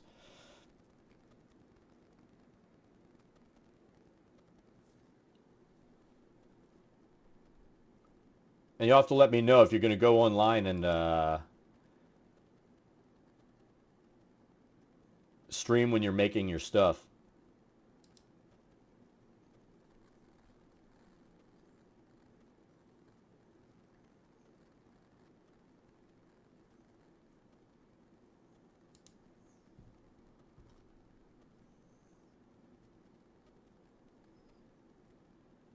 Yeah, I mean, there's no reason not to.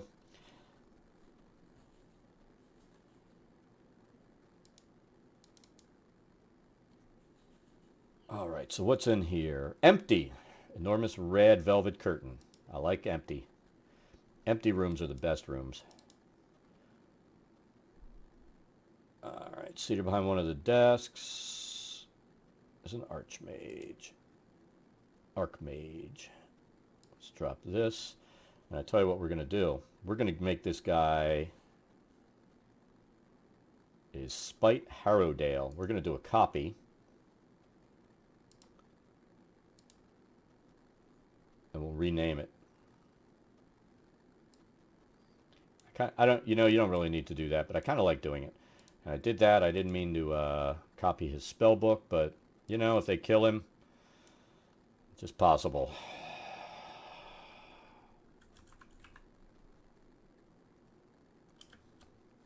Then they'll get his spell book.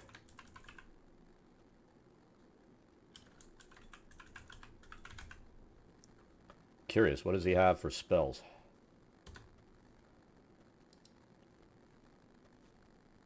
Firebolt, light, prestidigitation, that's all normal. Identify mage armor, magic missile, and wall of force. Oh my goodness, this guy goes down to 9th level. He could probably mess some guys up in here.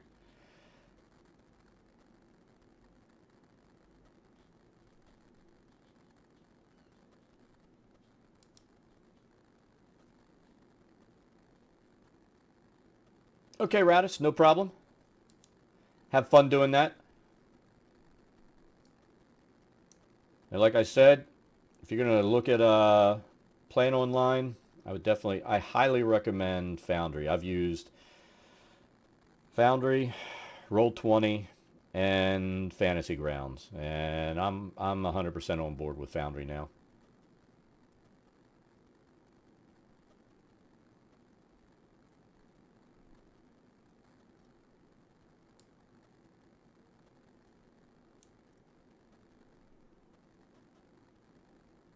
King Rich, how are you this fine day? So we need this one. We're going to make a duplicate of this one because we may need to make him look like a half ogre.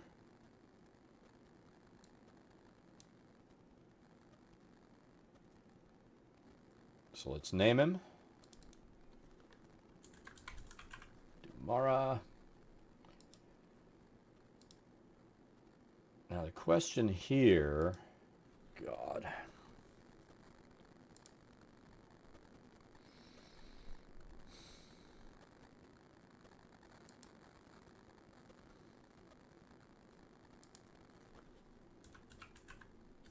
I haven't tried this.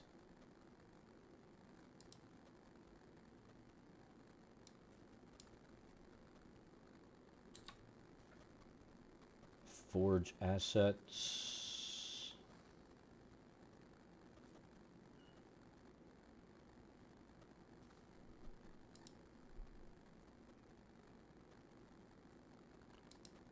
User data.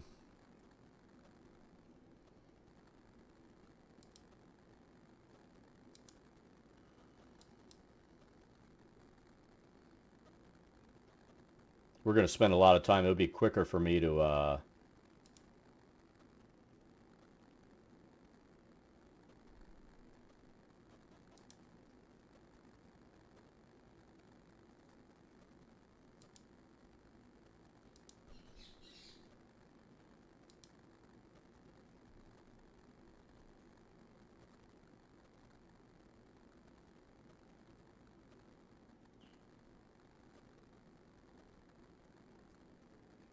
it'd be quicker for me to just find a half ogre picture, download it, and then use it. So let's do that.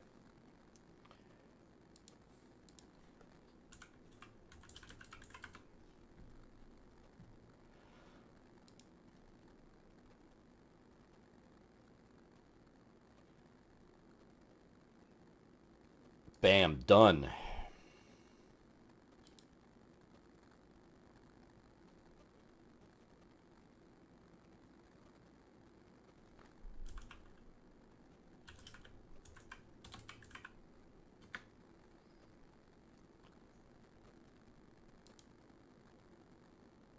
Sometimes you do got to take the quick route. And what we're going to do is leave that one behind. Because if he turns into the Oni, then, you know.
Alright, so that's all that's there. Wand with a light cantrip cast on the end of it. Reading a bone dry. Alright.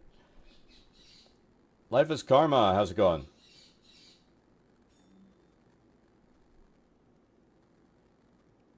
Alright, you mean when I go in and, you know, just click on this? The module now is, I believe, just called Tokenizer. You want to look for the one made by Mr. Primate. The old one that's like VTT Assets Tokenizer is deprecated and doesn't work. So You want to use the newest one.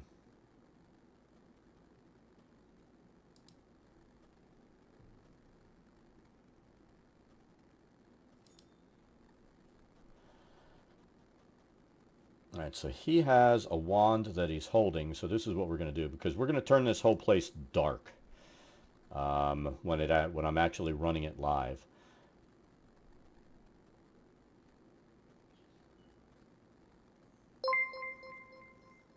Life is Karma! Thank you for the follow. It's greatly appreciated. Hope you're having an awesome day. Alright, so the token will need to... And on vision, you have two options. We don't want to set vision. What we want to do is set light. So the light cantrip does 20/20, so 20 feet bright, 40 feet dim. Update token. And now it's lit. So if we were to go to darkness, which this whole place is dark,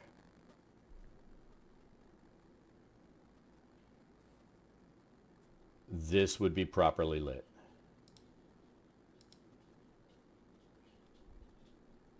And as you see, because he's holding a light source, the light source will travel with him. And that's how I handle, I admit, my characters in game who have to pay the light tax, I always set it up like this.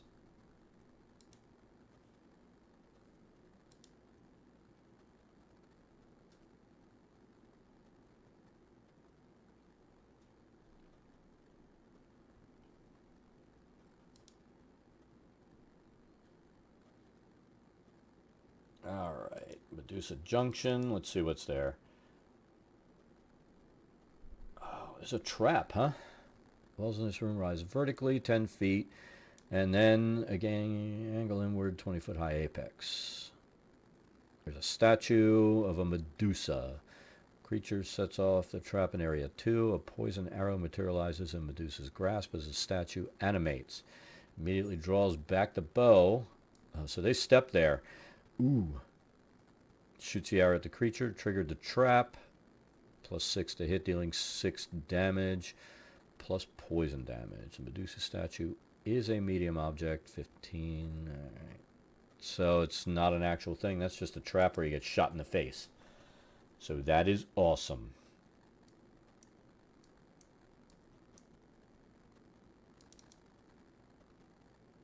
Oh, there's a Mind Flayer Arcanist here. Arcanist, however you want to say it. Let's make sure.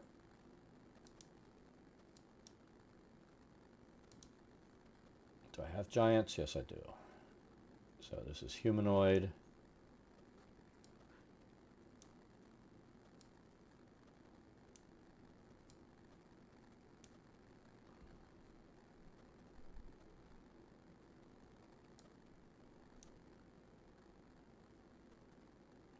And again, because I like having named characters on the board,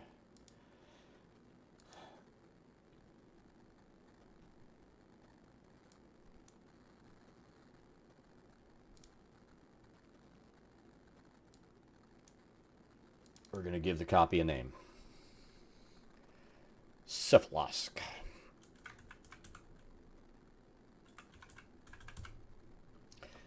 Now, this is where I'm going to have some issues. My party, oh my god, my party is so off the fucking rails. They can't make saving throws. I've said this so many times. So I've got 2 people with intellect devours in them. I've got a lycanthrope and a were-rat. The were-rat hasn't turned yet. They don't know. But the ones with the intellect devours, I have to eliminate those intellect devours before we get to this level. Now, because they're always short, there's an NPC that travels with them, and I've let that happen because they're always short. I'm going to use her to get rid of these intellect devours. All you got to do is cast Protection from Good and Evil. That pops out, and they just have to take the dead body up top and get her resurrected. So I'm going to take care of both of those in the next 2 weeks before we move down here. You hate having to plan the demise of something on a character, but you know, once you get to where you have the mind flayers and they're going to tell them what to do and they're not going to have, you know, free will of their characters anymore, I have to get rid of that. I admit.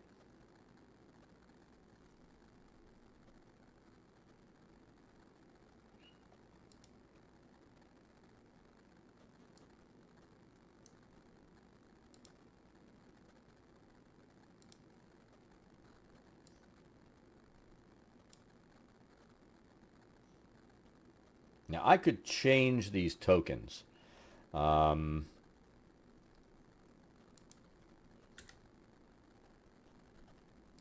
kind of have been. You know, I could do it like this, and then use that, get rid of this, and I probably will do this. And then the, it looks nicer.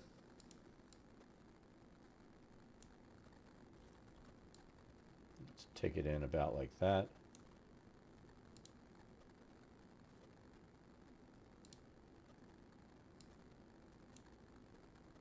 See, now it looks nicer than it did. I admit I haven't been messing with that like I was for a while. Usually when Tiny's in here going, fix that, I do, but I haven't been.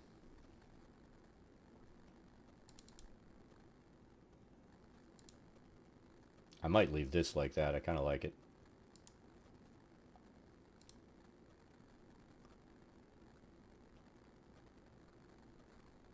See if he changes. I might have to do that over here.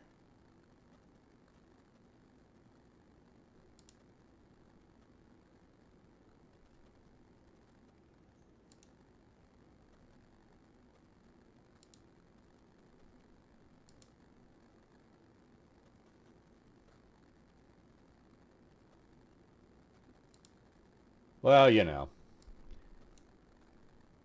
Usually you're like, that looks ugly. Fix it.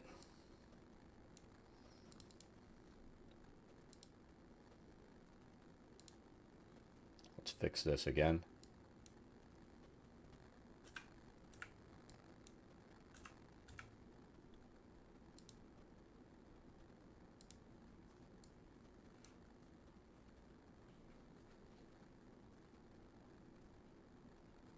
That is true.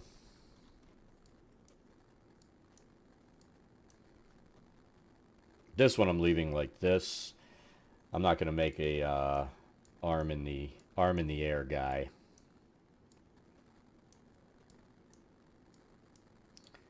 All right, so that was what, room 7. Let's just go down. We're going to work our way around. Room is lit by a continual flame spell cast on the walls. Wall sconces spaced 15 feet apart. So this is what we need to do, is light this so it's not obnoxious.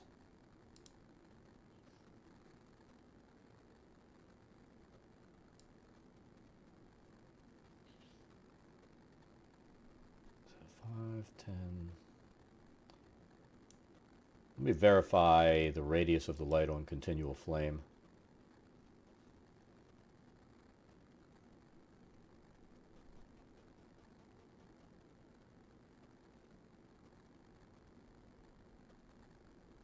The thing is, we have the SRD items and spells. We don't want to use those. You want to use the ones that you downloaded.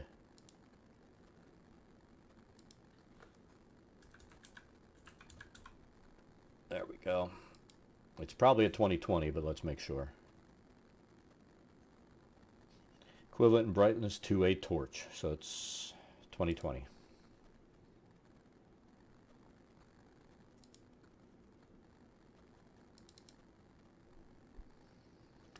So we need 20 and 40. And I think what we're going to do, because if we don't, we're going to take the light intensity or the color intensity down to 0.3. And then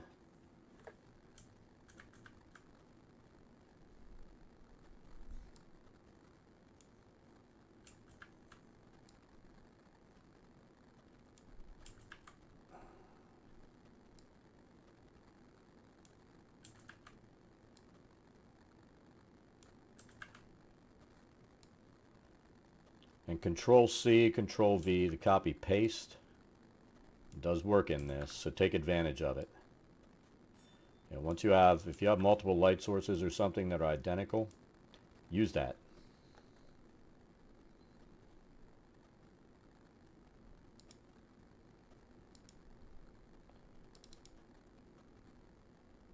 Tell you, Tiny, I still haven't gone out and picked up a new monitor.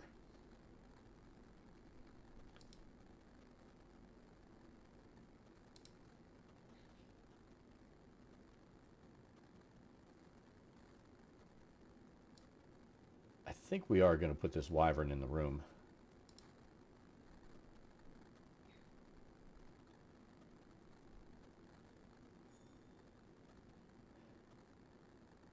Because if they're dumb enough to move that out of there, it'll turn into the wyvern. I'm still going to do it. I just have to go do it.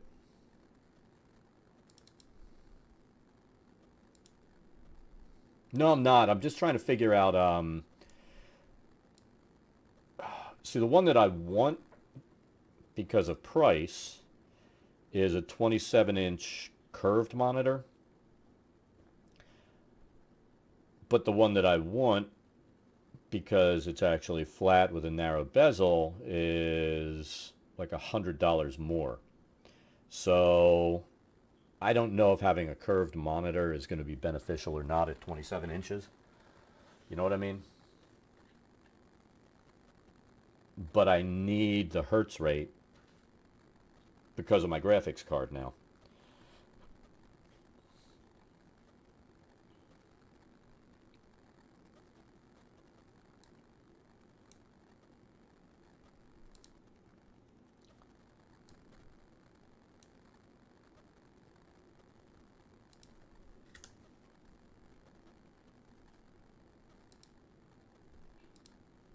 I've got a 60 hertz monitor with a graphics card pumping out better than 200 frames a second.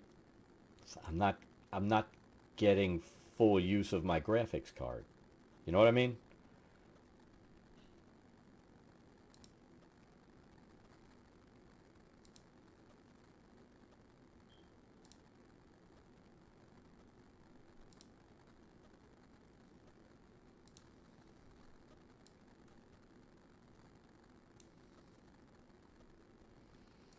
The statue actually looks like a little boy. If they pull a statue out of the circle, it'll turn into the wyvern, and there we go.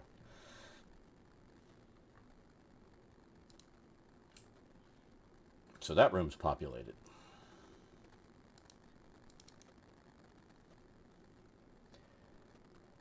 Let's see.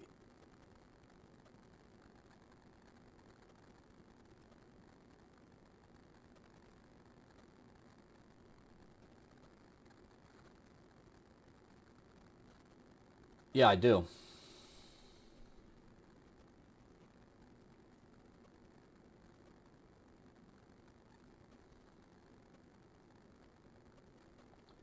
Do I have another arc?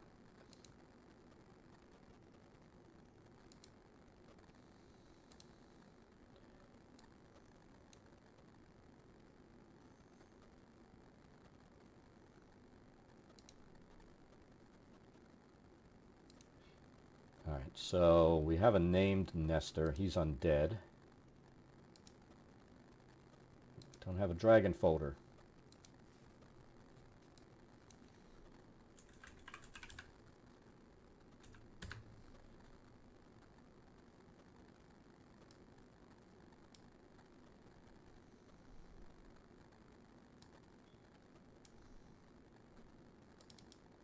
Let's make sure he is showing up the way he should. He's undead. He just doesn't have a picture. And I think we need to fix that.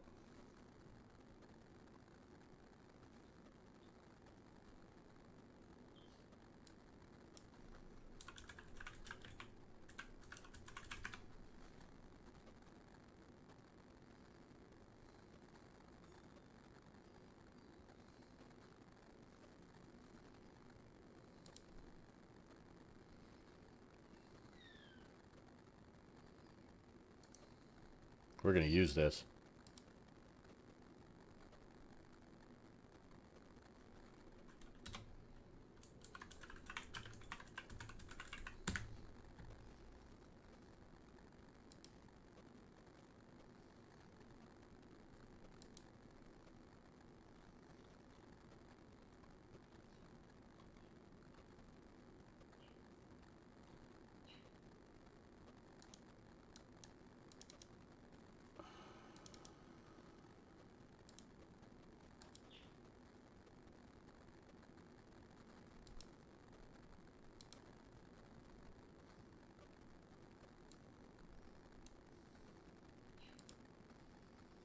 That should be scary enough for the players.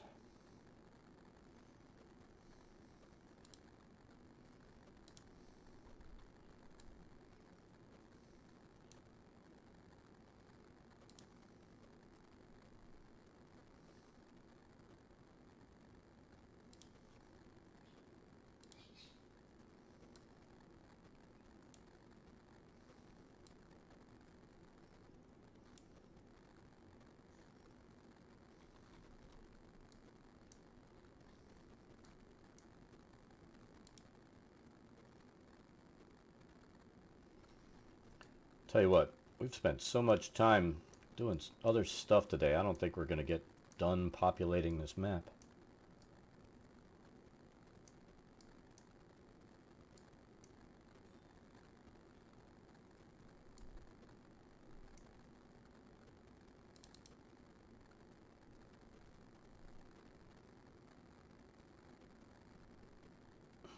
So is she in here?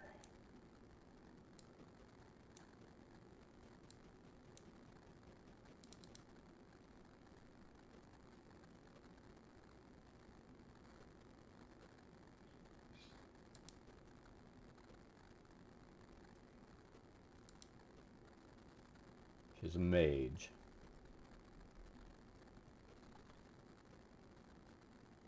Tiefling mage.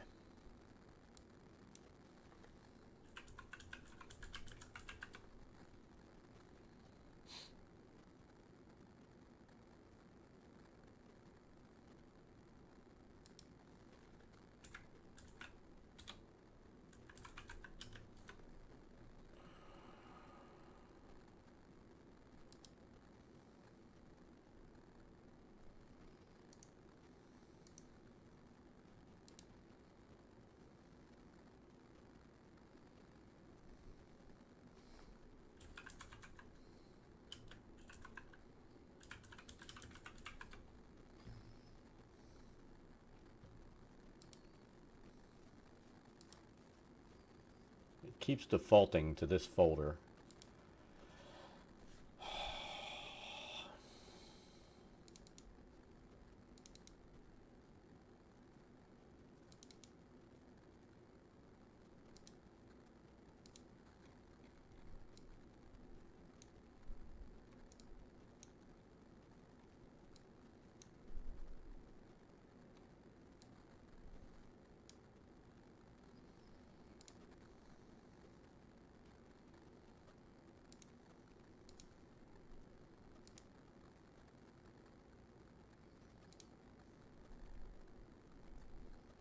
Now, I'm curious because it doesn't look like she's actually here.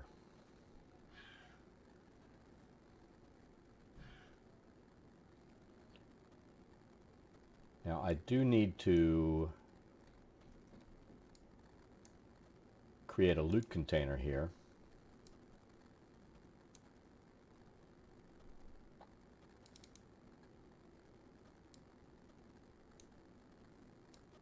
And we need it to be a pentacle-shaped bloodstone amulet.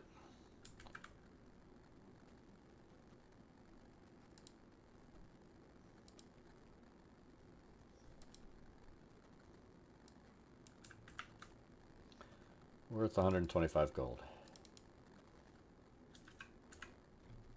And we're going to be nice and say no weight. We'll get rid of the abacus.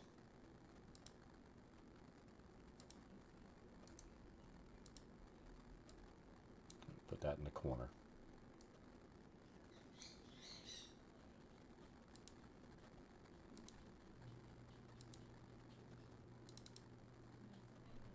Turbulence and violence. I know violence is another area. We're going to make them twins, because why not?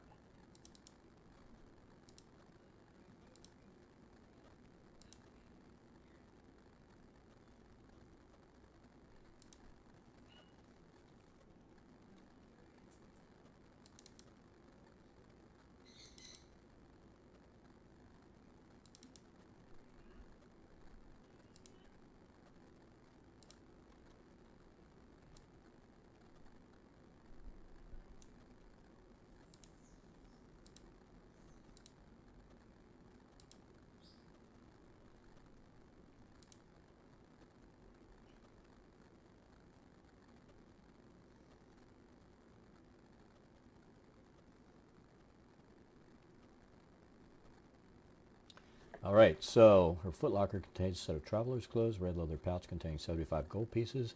Spell book stolen from Yarek's room, and the book contains these spells. So I need to create a spell book. Fuck.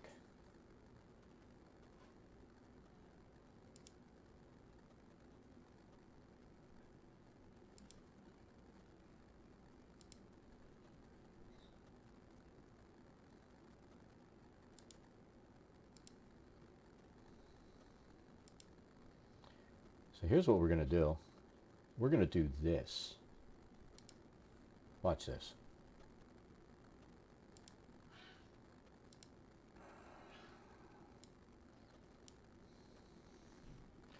So this is Yarek, right?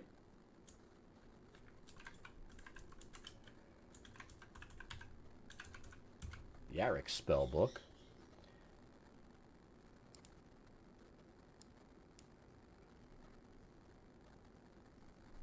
And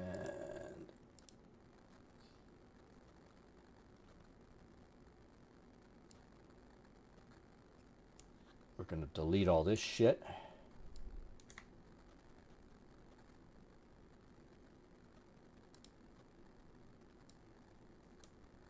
And then, watch this, it's magic.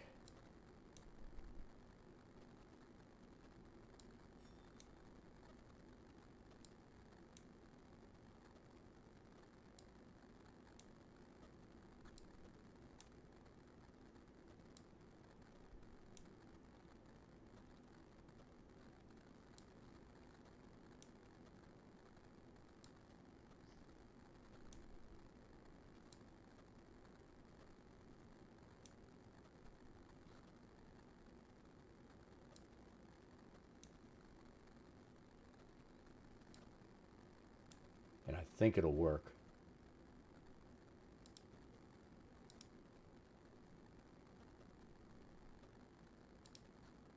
There we go. There's our spell book.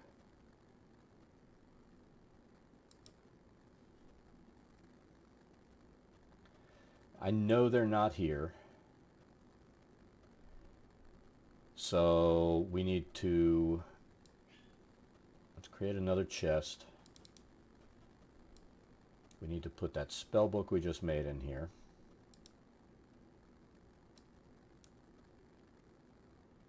Get rid of the abacus.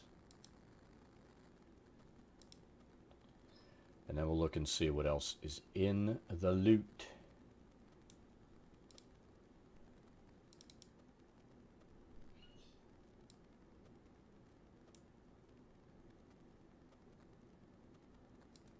So we're going to just put the gold in. I don't care about the red leather pouch.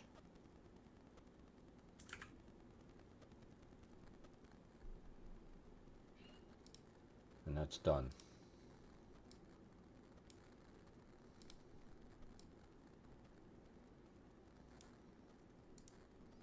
Make it invisible.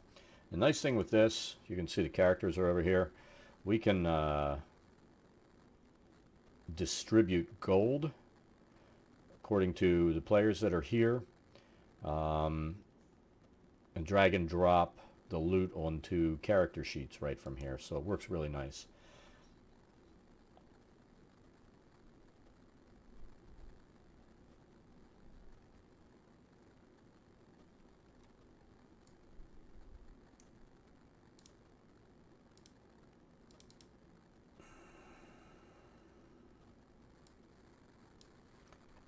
Oh, they already ran into Karsti. He's dead.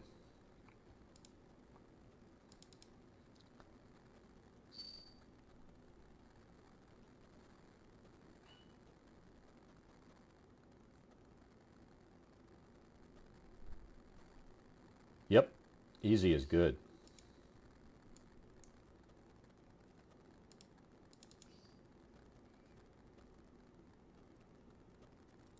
This is just a pit.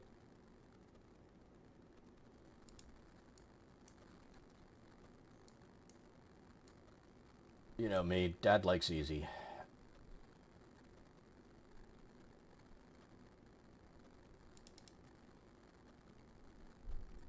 Flanking the fountain are 2 Mezzoloths. And we're keeping the sisters here because we haven't found the area they're in. I know where, I think Violence is in the detention area.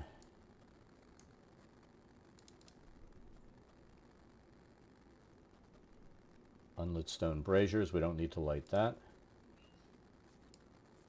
So we've got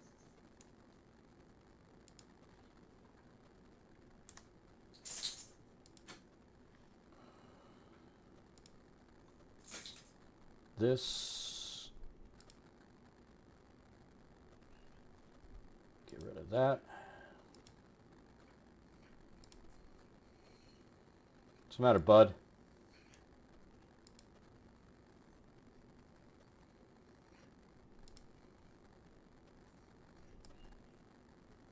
So we'll do 1,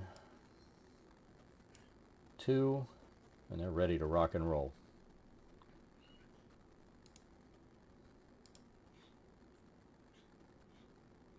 It's another folder we didn't make yet.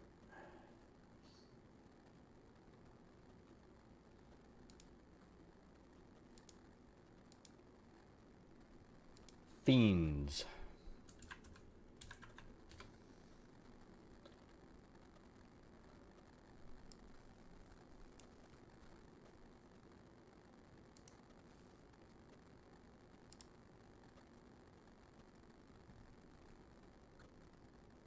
Let's see, this is room 4,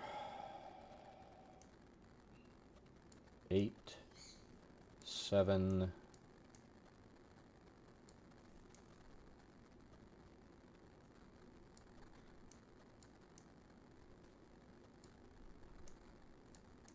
We could spend all day looking for freaking room 5, probably. Or we could look at the map.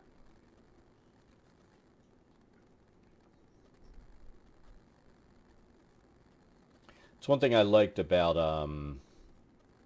you know, the one before this. These things would drop down actually as circles with a number on it.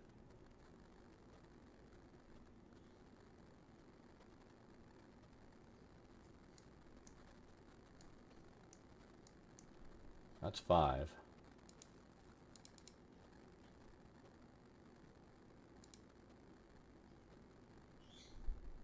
Done 6 and 7.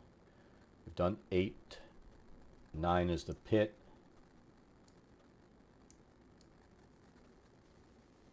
10 is this. Alright, that's nothing needing to go there, I think.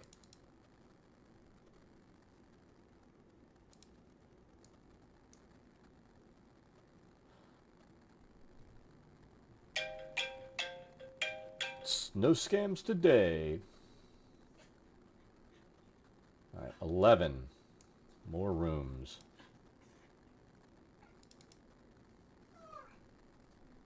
Spite Harrowdale. We already know where he is.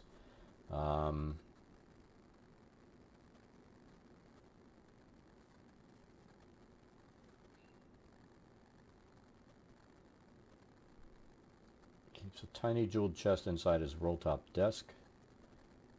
Replica of a full-size chest made of exquisite materials. Larger chest is hidden in the ethereal plane. Character can recognize miniature chest for what it is with a check. Spite alone can use the replica to recall the chest.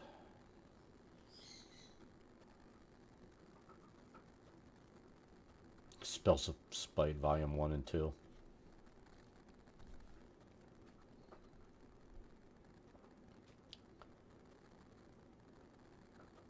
That's pretty funny. So they'll never get it. Scriana keeps a diary. There's nothing here.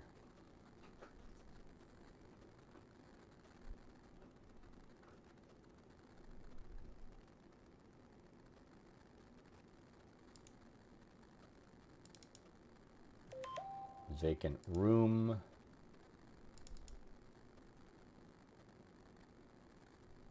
Cephalosk's room.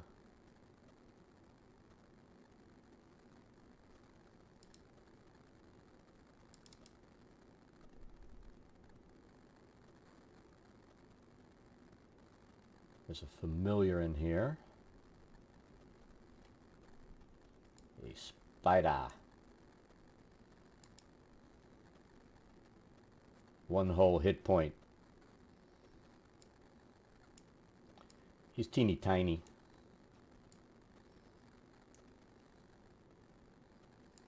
We're not going to kill the spider. We will put it there above the door and make it invisible.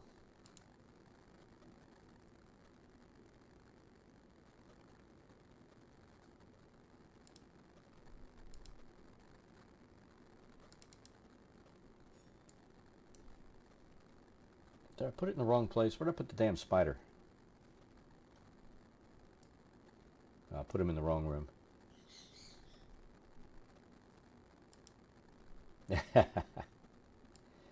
Teeny tiny spider.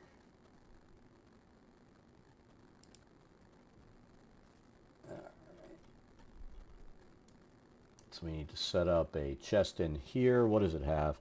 Silk spider pouch with 38 platinum, a black cloak with a cowl, pinned to the cloak is an obsidian scarab, house, Tanorthal.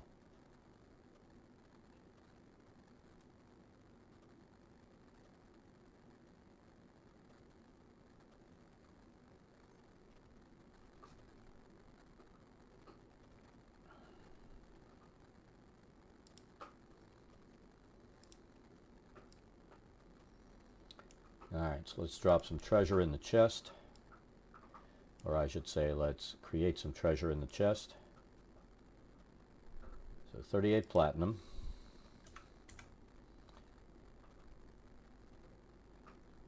We also need a black cloak with a cowl.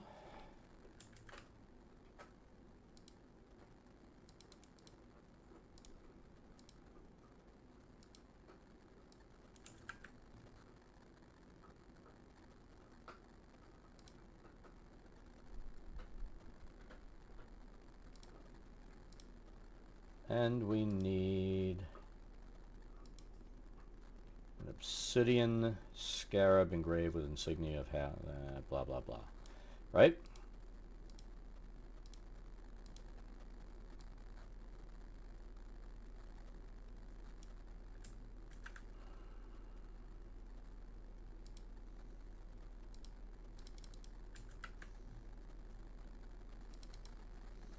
$25 gold. And done.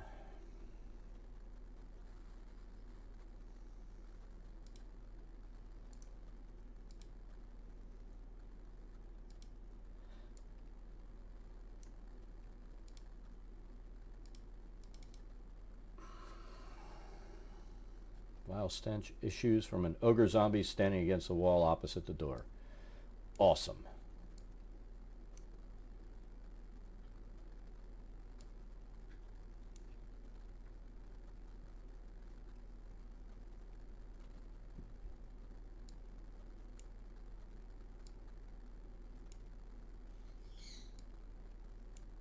This thing takes up a lot of room for this little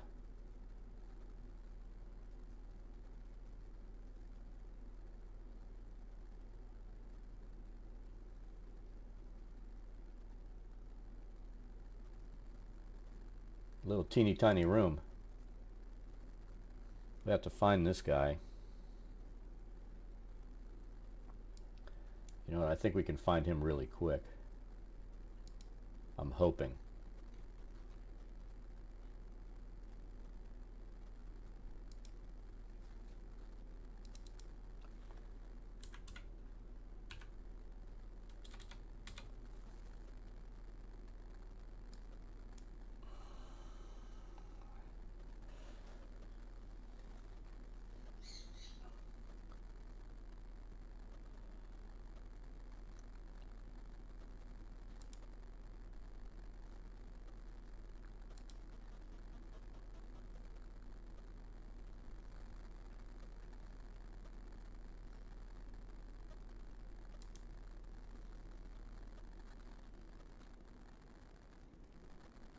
Nihilus is just a mage.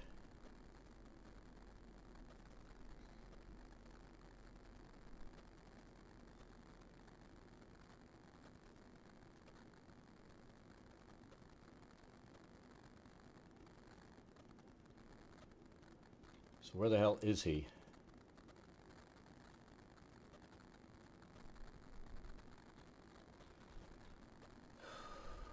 We'll create him when we find him. I kind of need him now.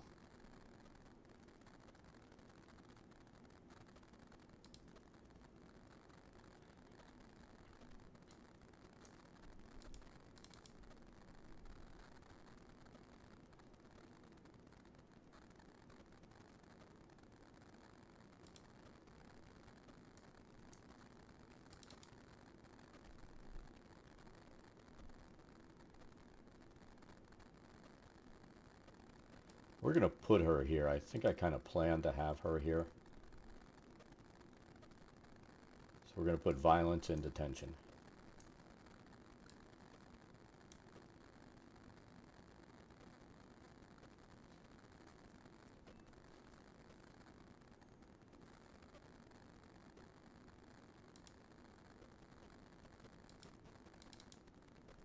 Let's make her spell book.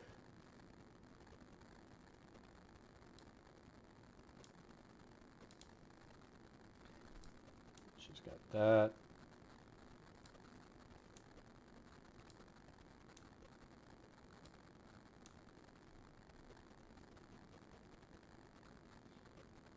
Did that not add it?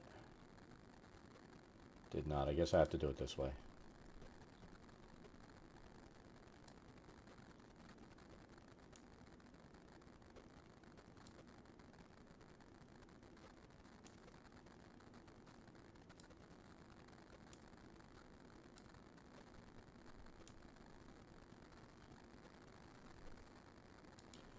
And honestly, the best way to make these things work so they look neat inside the spell book is to do this.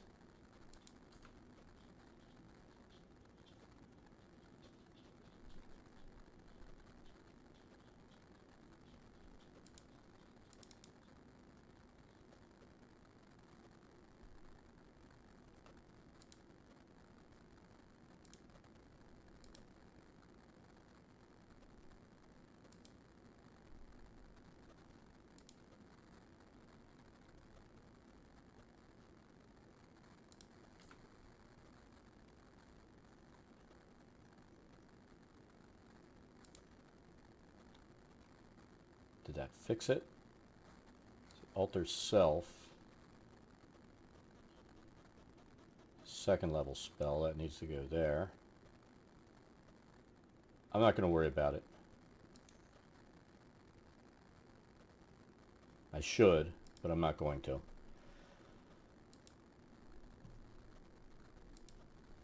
They'll figure it out.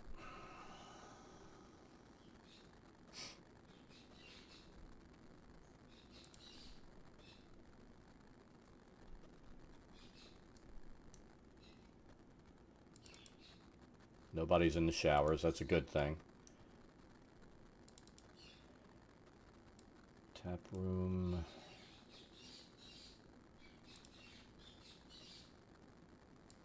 So violence is taken care of.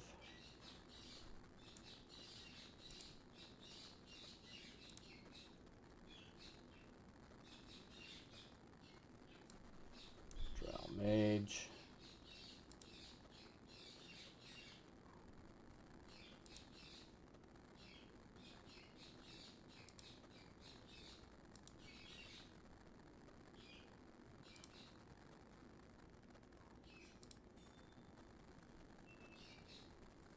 Time they get down here, they won't worry about it, but it's kind of funny. Drow mages have wiped out this party on higher levels.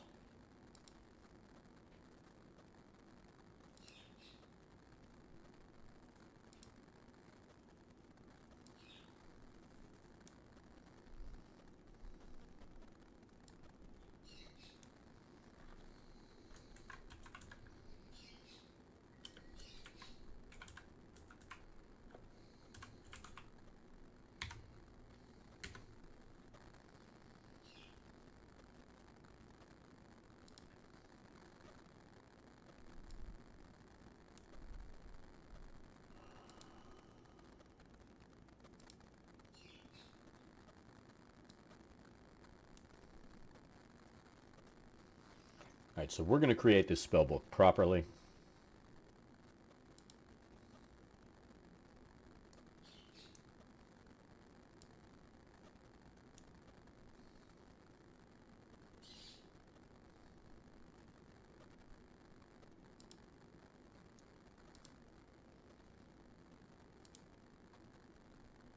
Alright, so it's a 4th level spell.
I know that's a maybe spell, but I'm going to put it in there.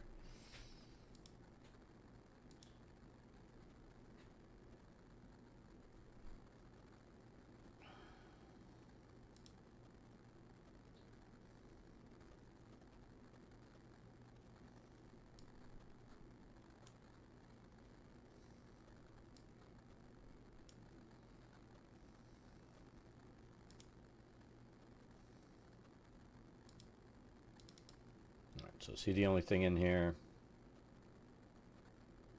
Southwest corner is where he is. So we're going to seat him in his table. Archgate and Nikoloth.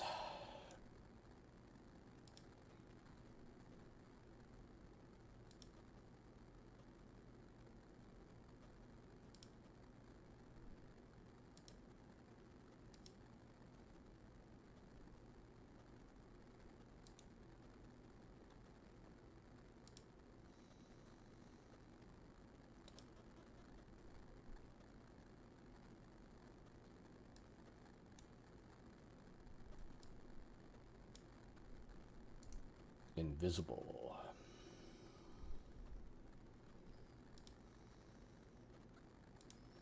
That one's done. So that was what? 13, we need 14. She's done.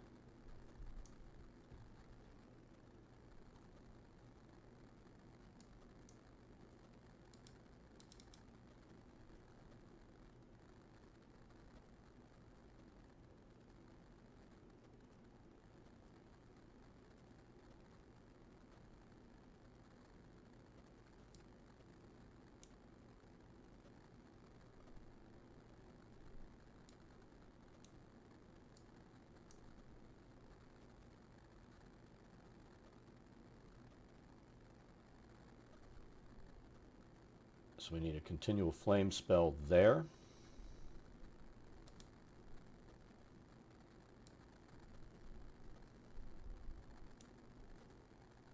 Actually, let me see something. So wheat.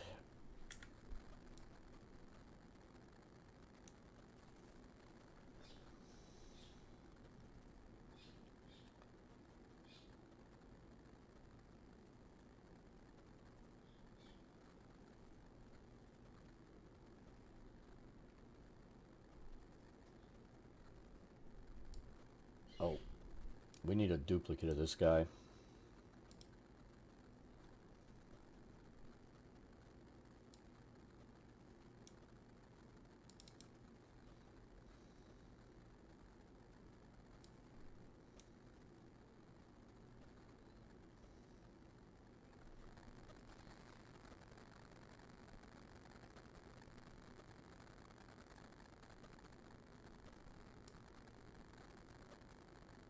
We're going to just call him Headmaster.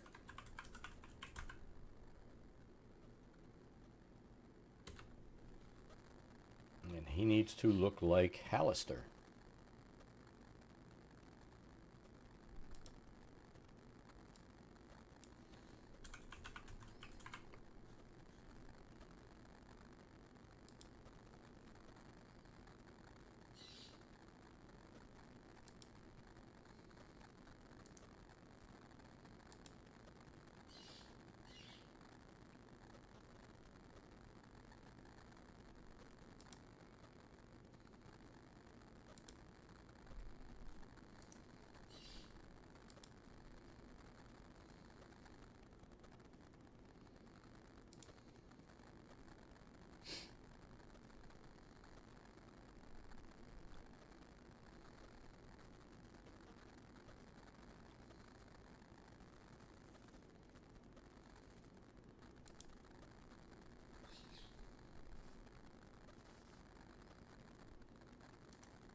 See if this works.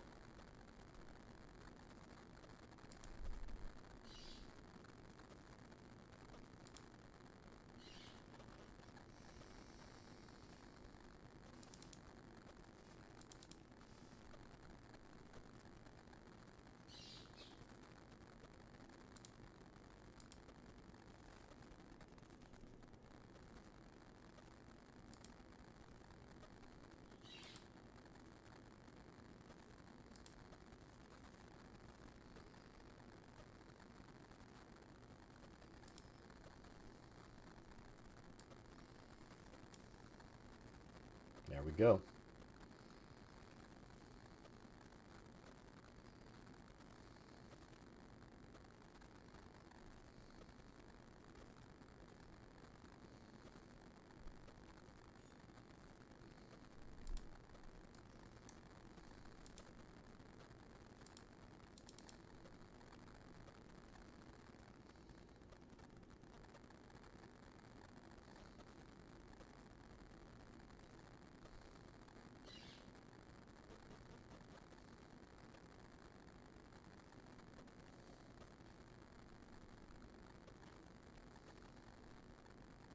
So that whole rug is a trap. So let's set that.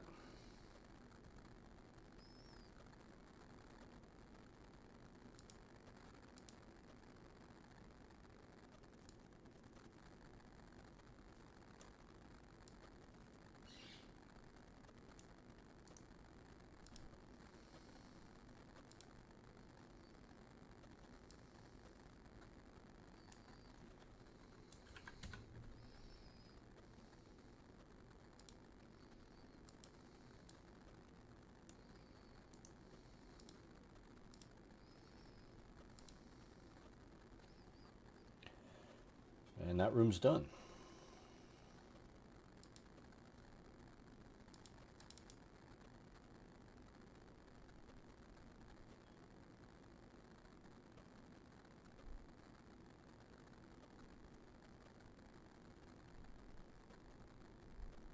Well, there is a spell book here.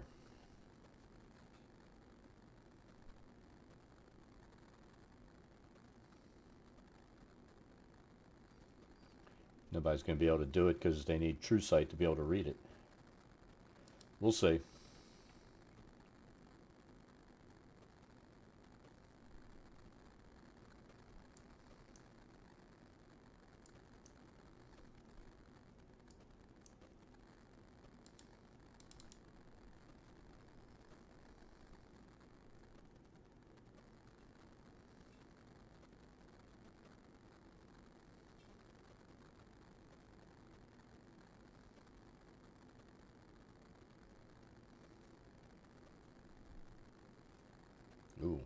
It's actually nice.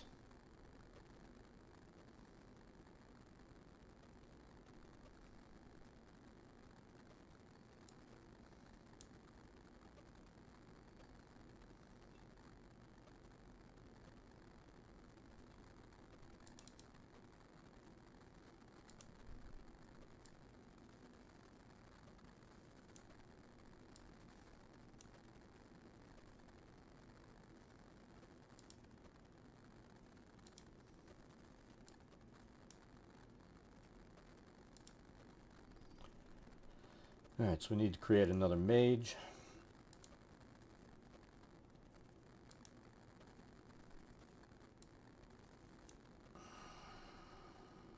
A Thayan mage.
Alright, that's that.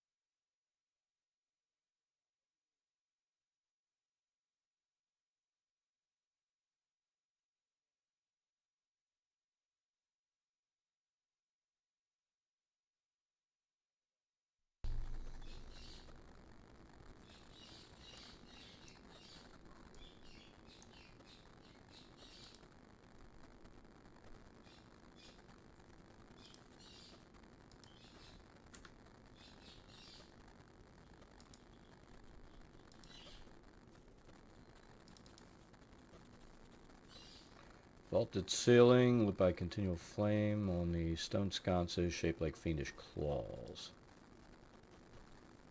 Where are the sconces?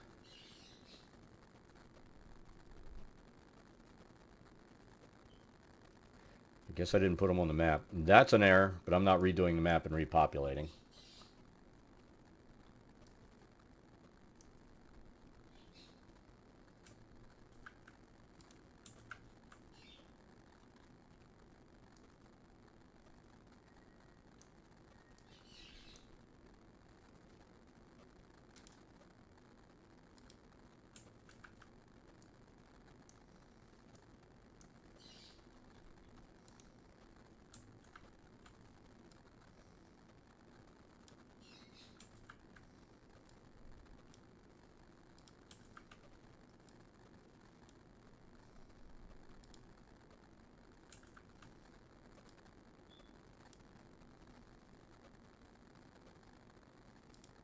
That takes care of the lighting.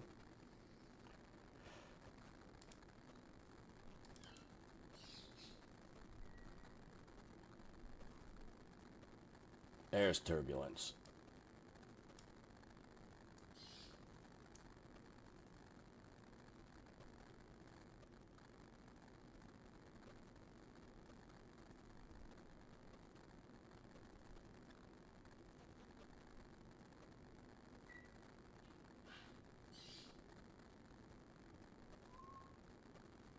Oh, fuck, we didn't... Okay, these are the statues.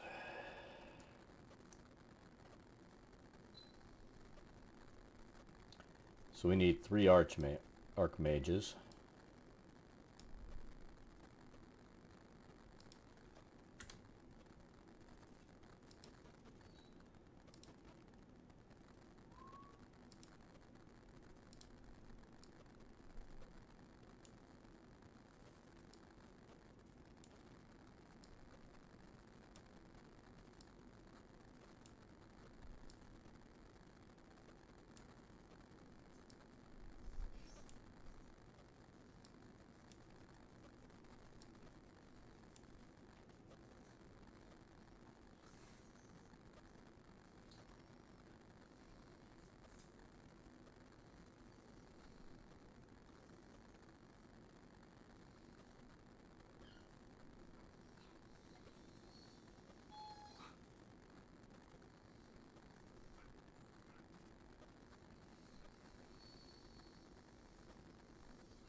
Alright, so we need to make her spell book.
Alright, that's all in there now.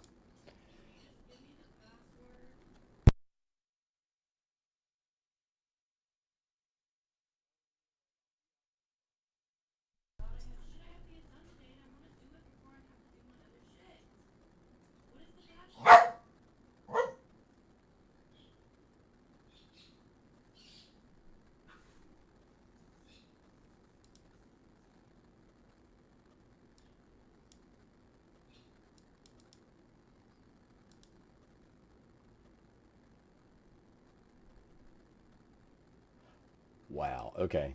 So we're going to do this.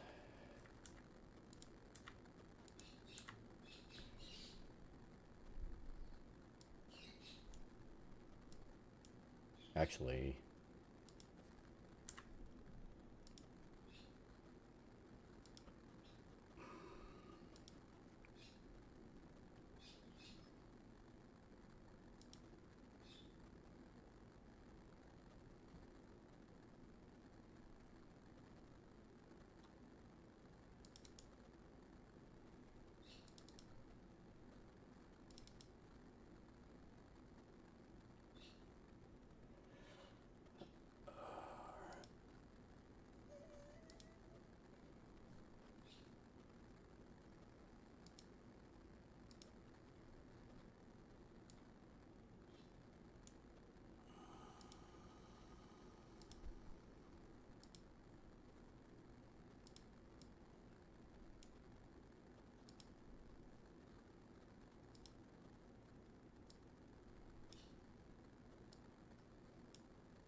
All right, so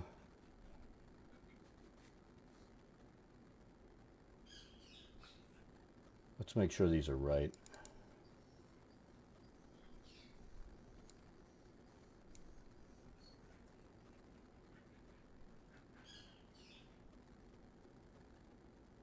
Okay, so they have all the spells here.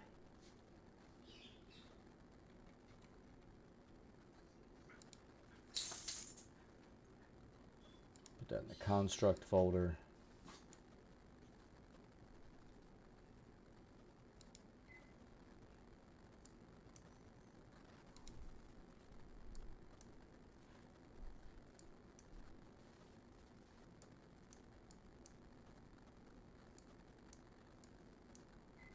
All right, 18. All right, nothing there. 19. There's an apparition, but there's nothing to drop here. 20. So these need the continual flame spell.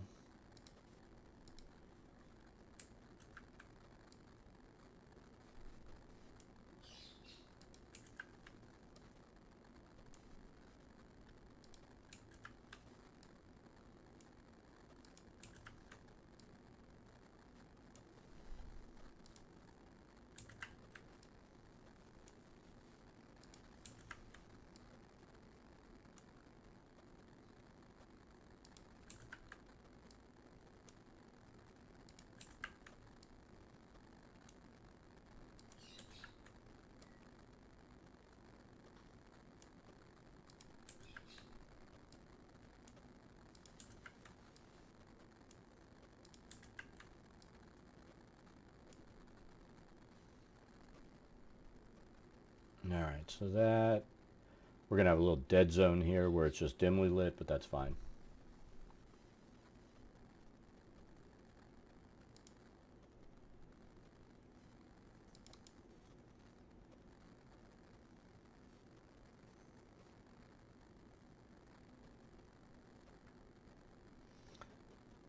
Prepared a special demonstration in planning a captured quaggoth with red slod egg pellet. Slod tadpole is hatched. White hag hasn't checked her subject recently, doesn't know tadpole is loose.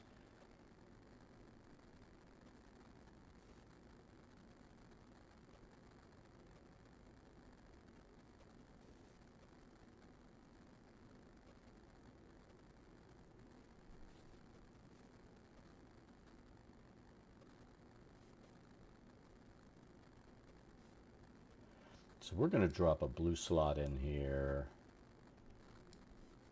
and then we'll figure out if he's actually there based on what the players have done. So we're going to make him invisible.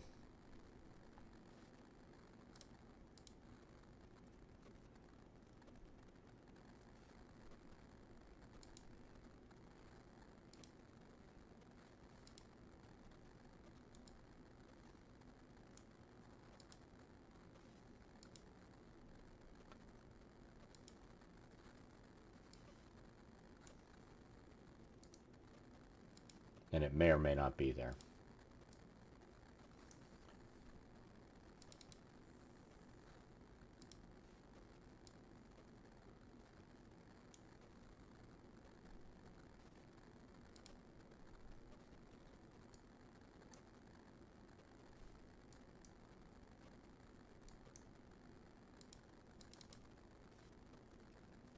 Nothing in there. Nothing in there.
How am I supposed to fit 2 of these in here?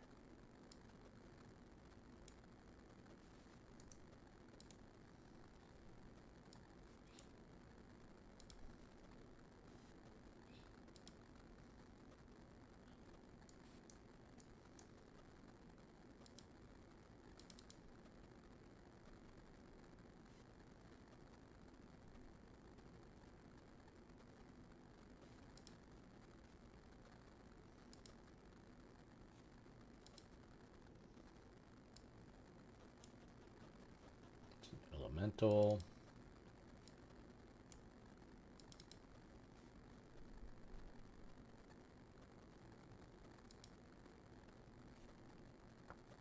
I think we're okay with that.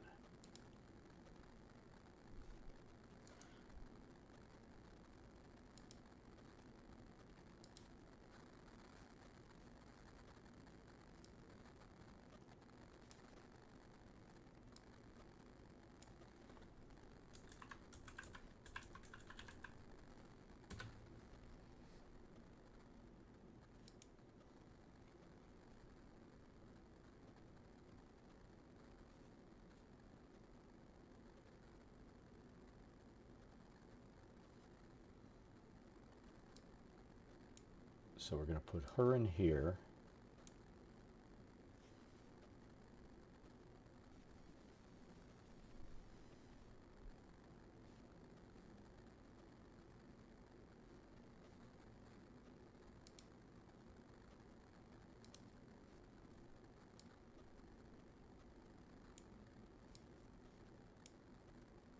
And then I need a treasure item.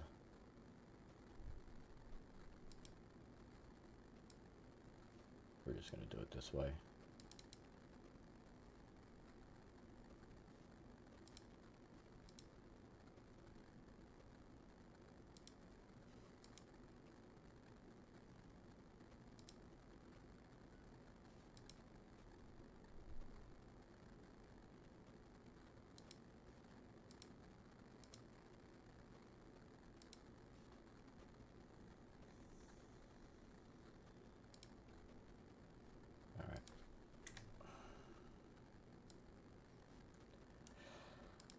Alright, so it's setting up properly, and we'll drop a gem of seeing on there.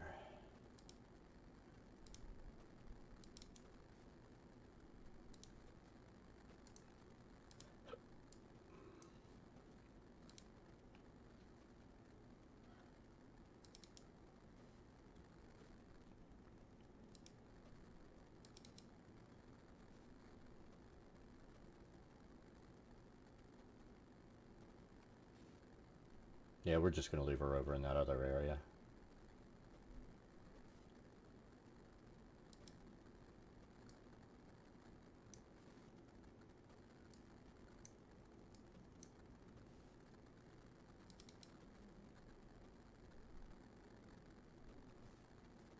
See if this table works.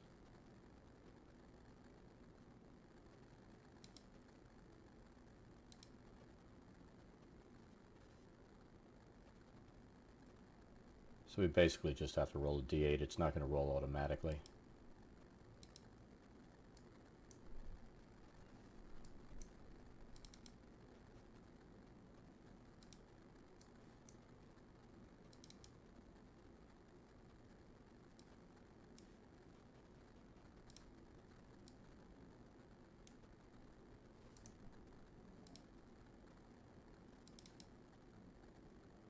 Shit.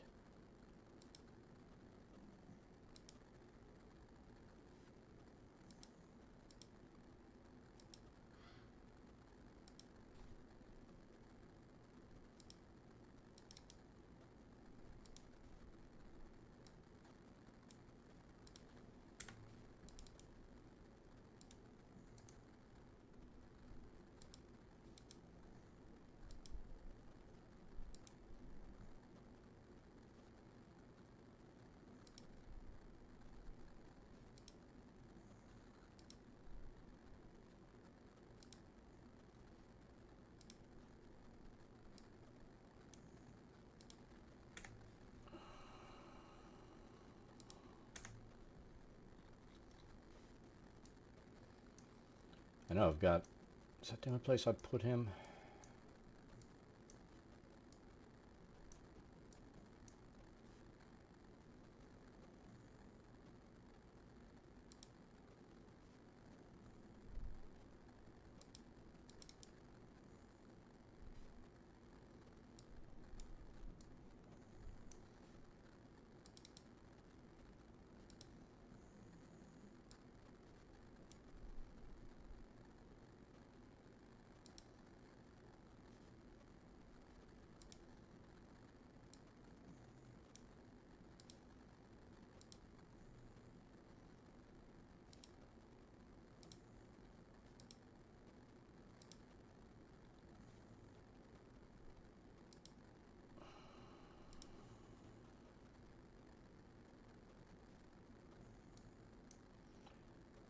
Two spectators, 15 feet above the floor.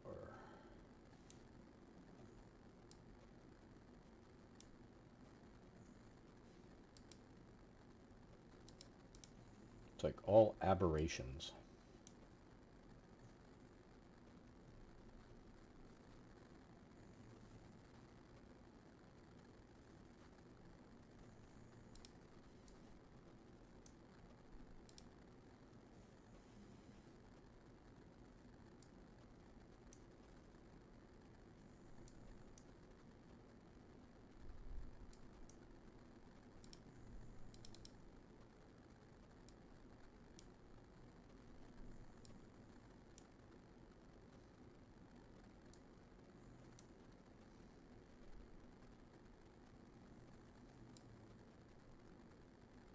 Yep, so let's fix it before we move it.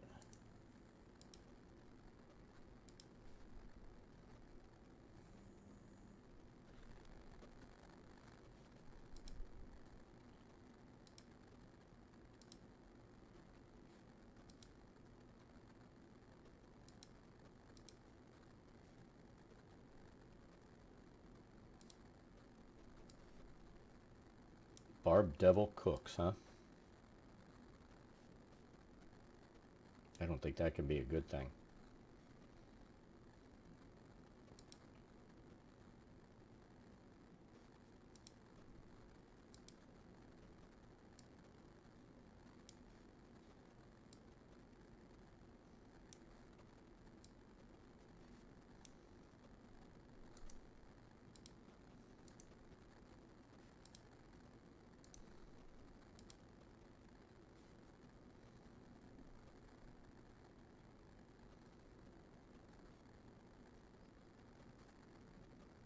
I think that's it for that room.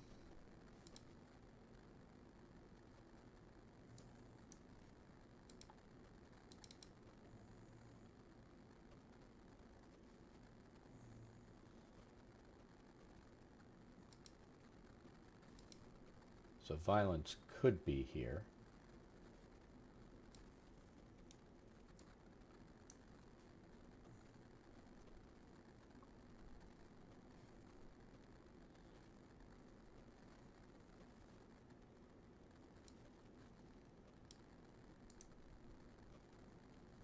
We'll decide in the moment.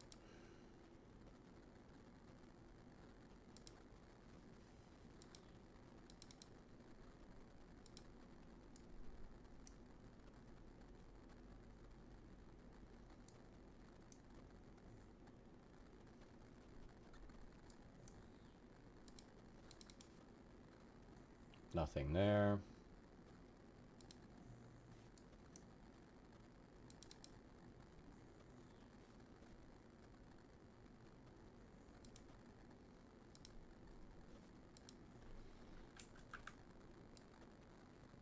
So every 15 feet we need lights.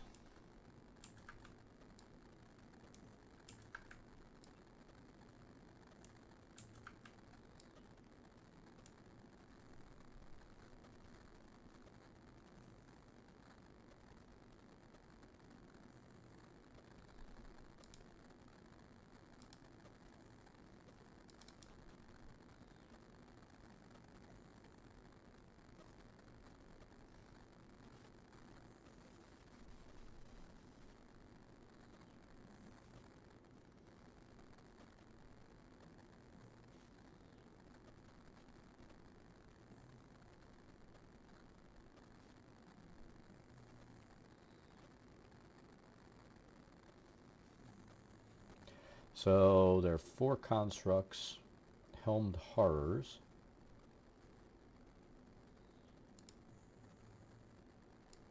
Where is it saying they actually are?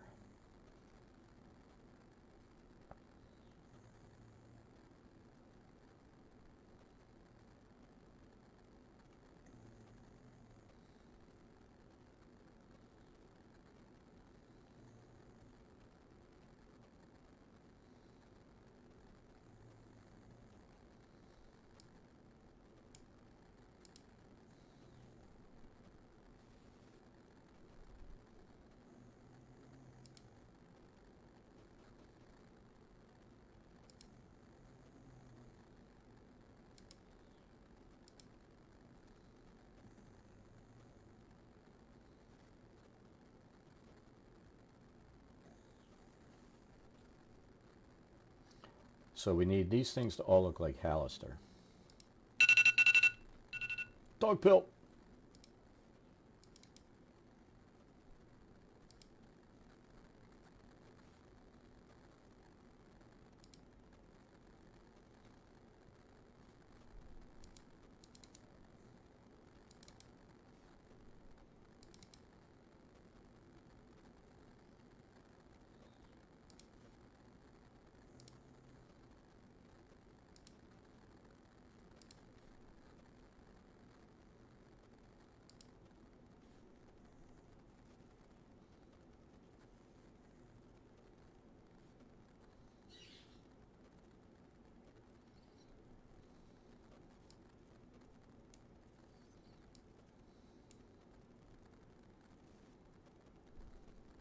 Let's see.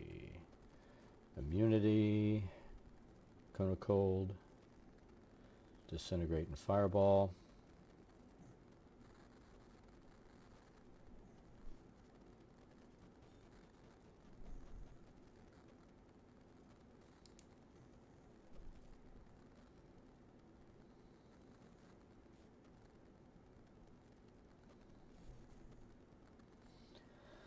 Alright, so what I need to do is add a staff.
Melee weapon attack.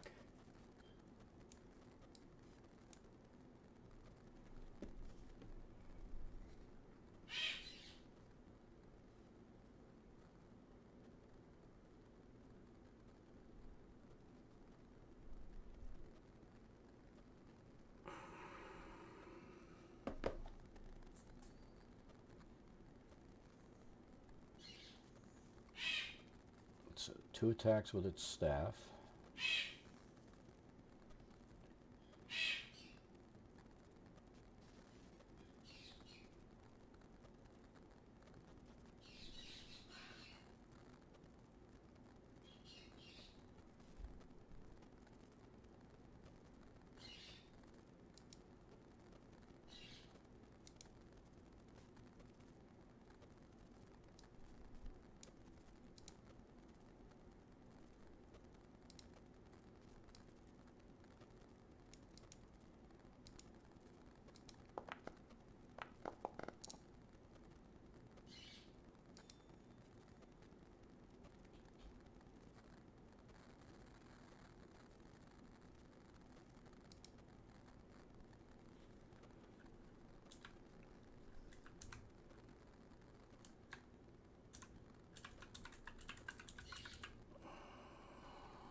That works.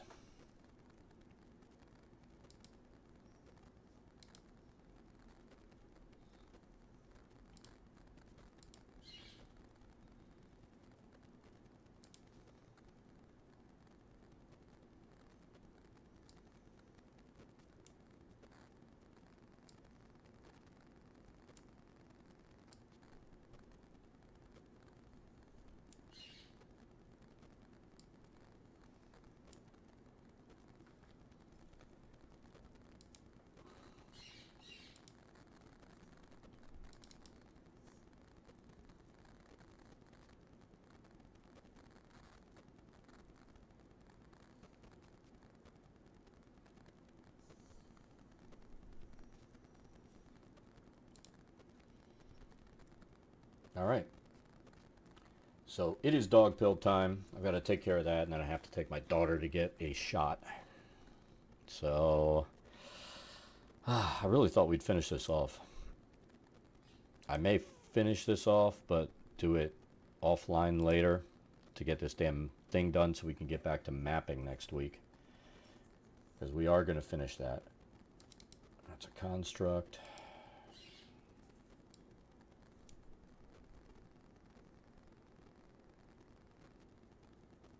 So we need to pick up on room 30.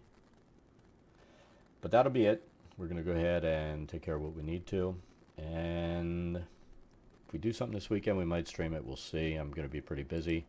But if you're a dad, hope you have a happy Father's Day. Everybody else, have an awesome weekend. See you next time.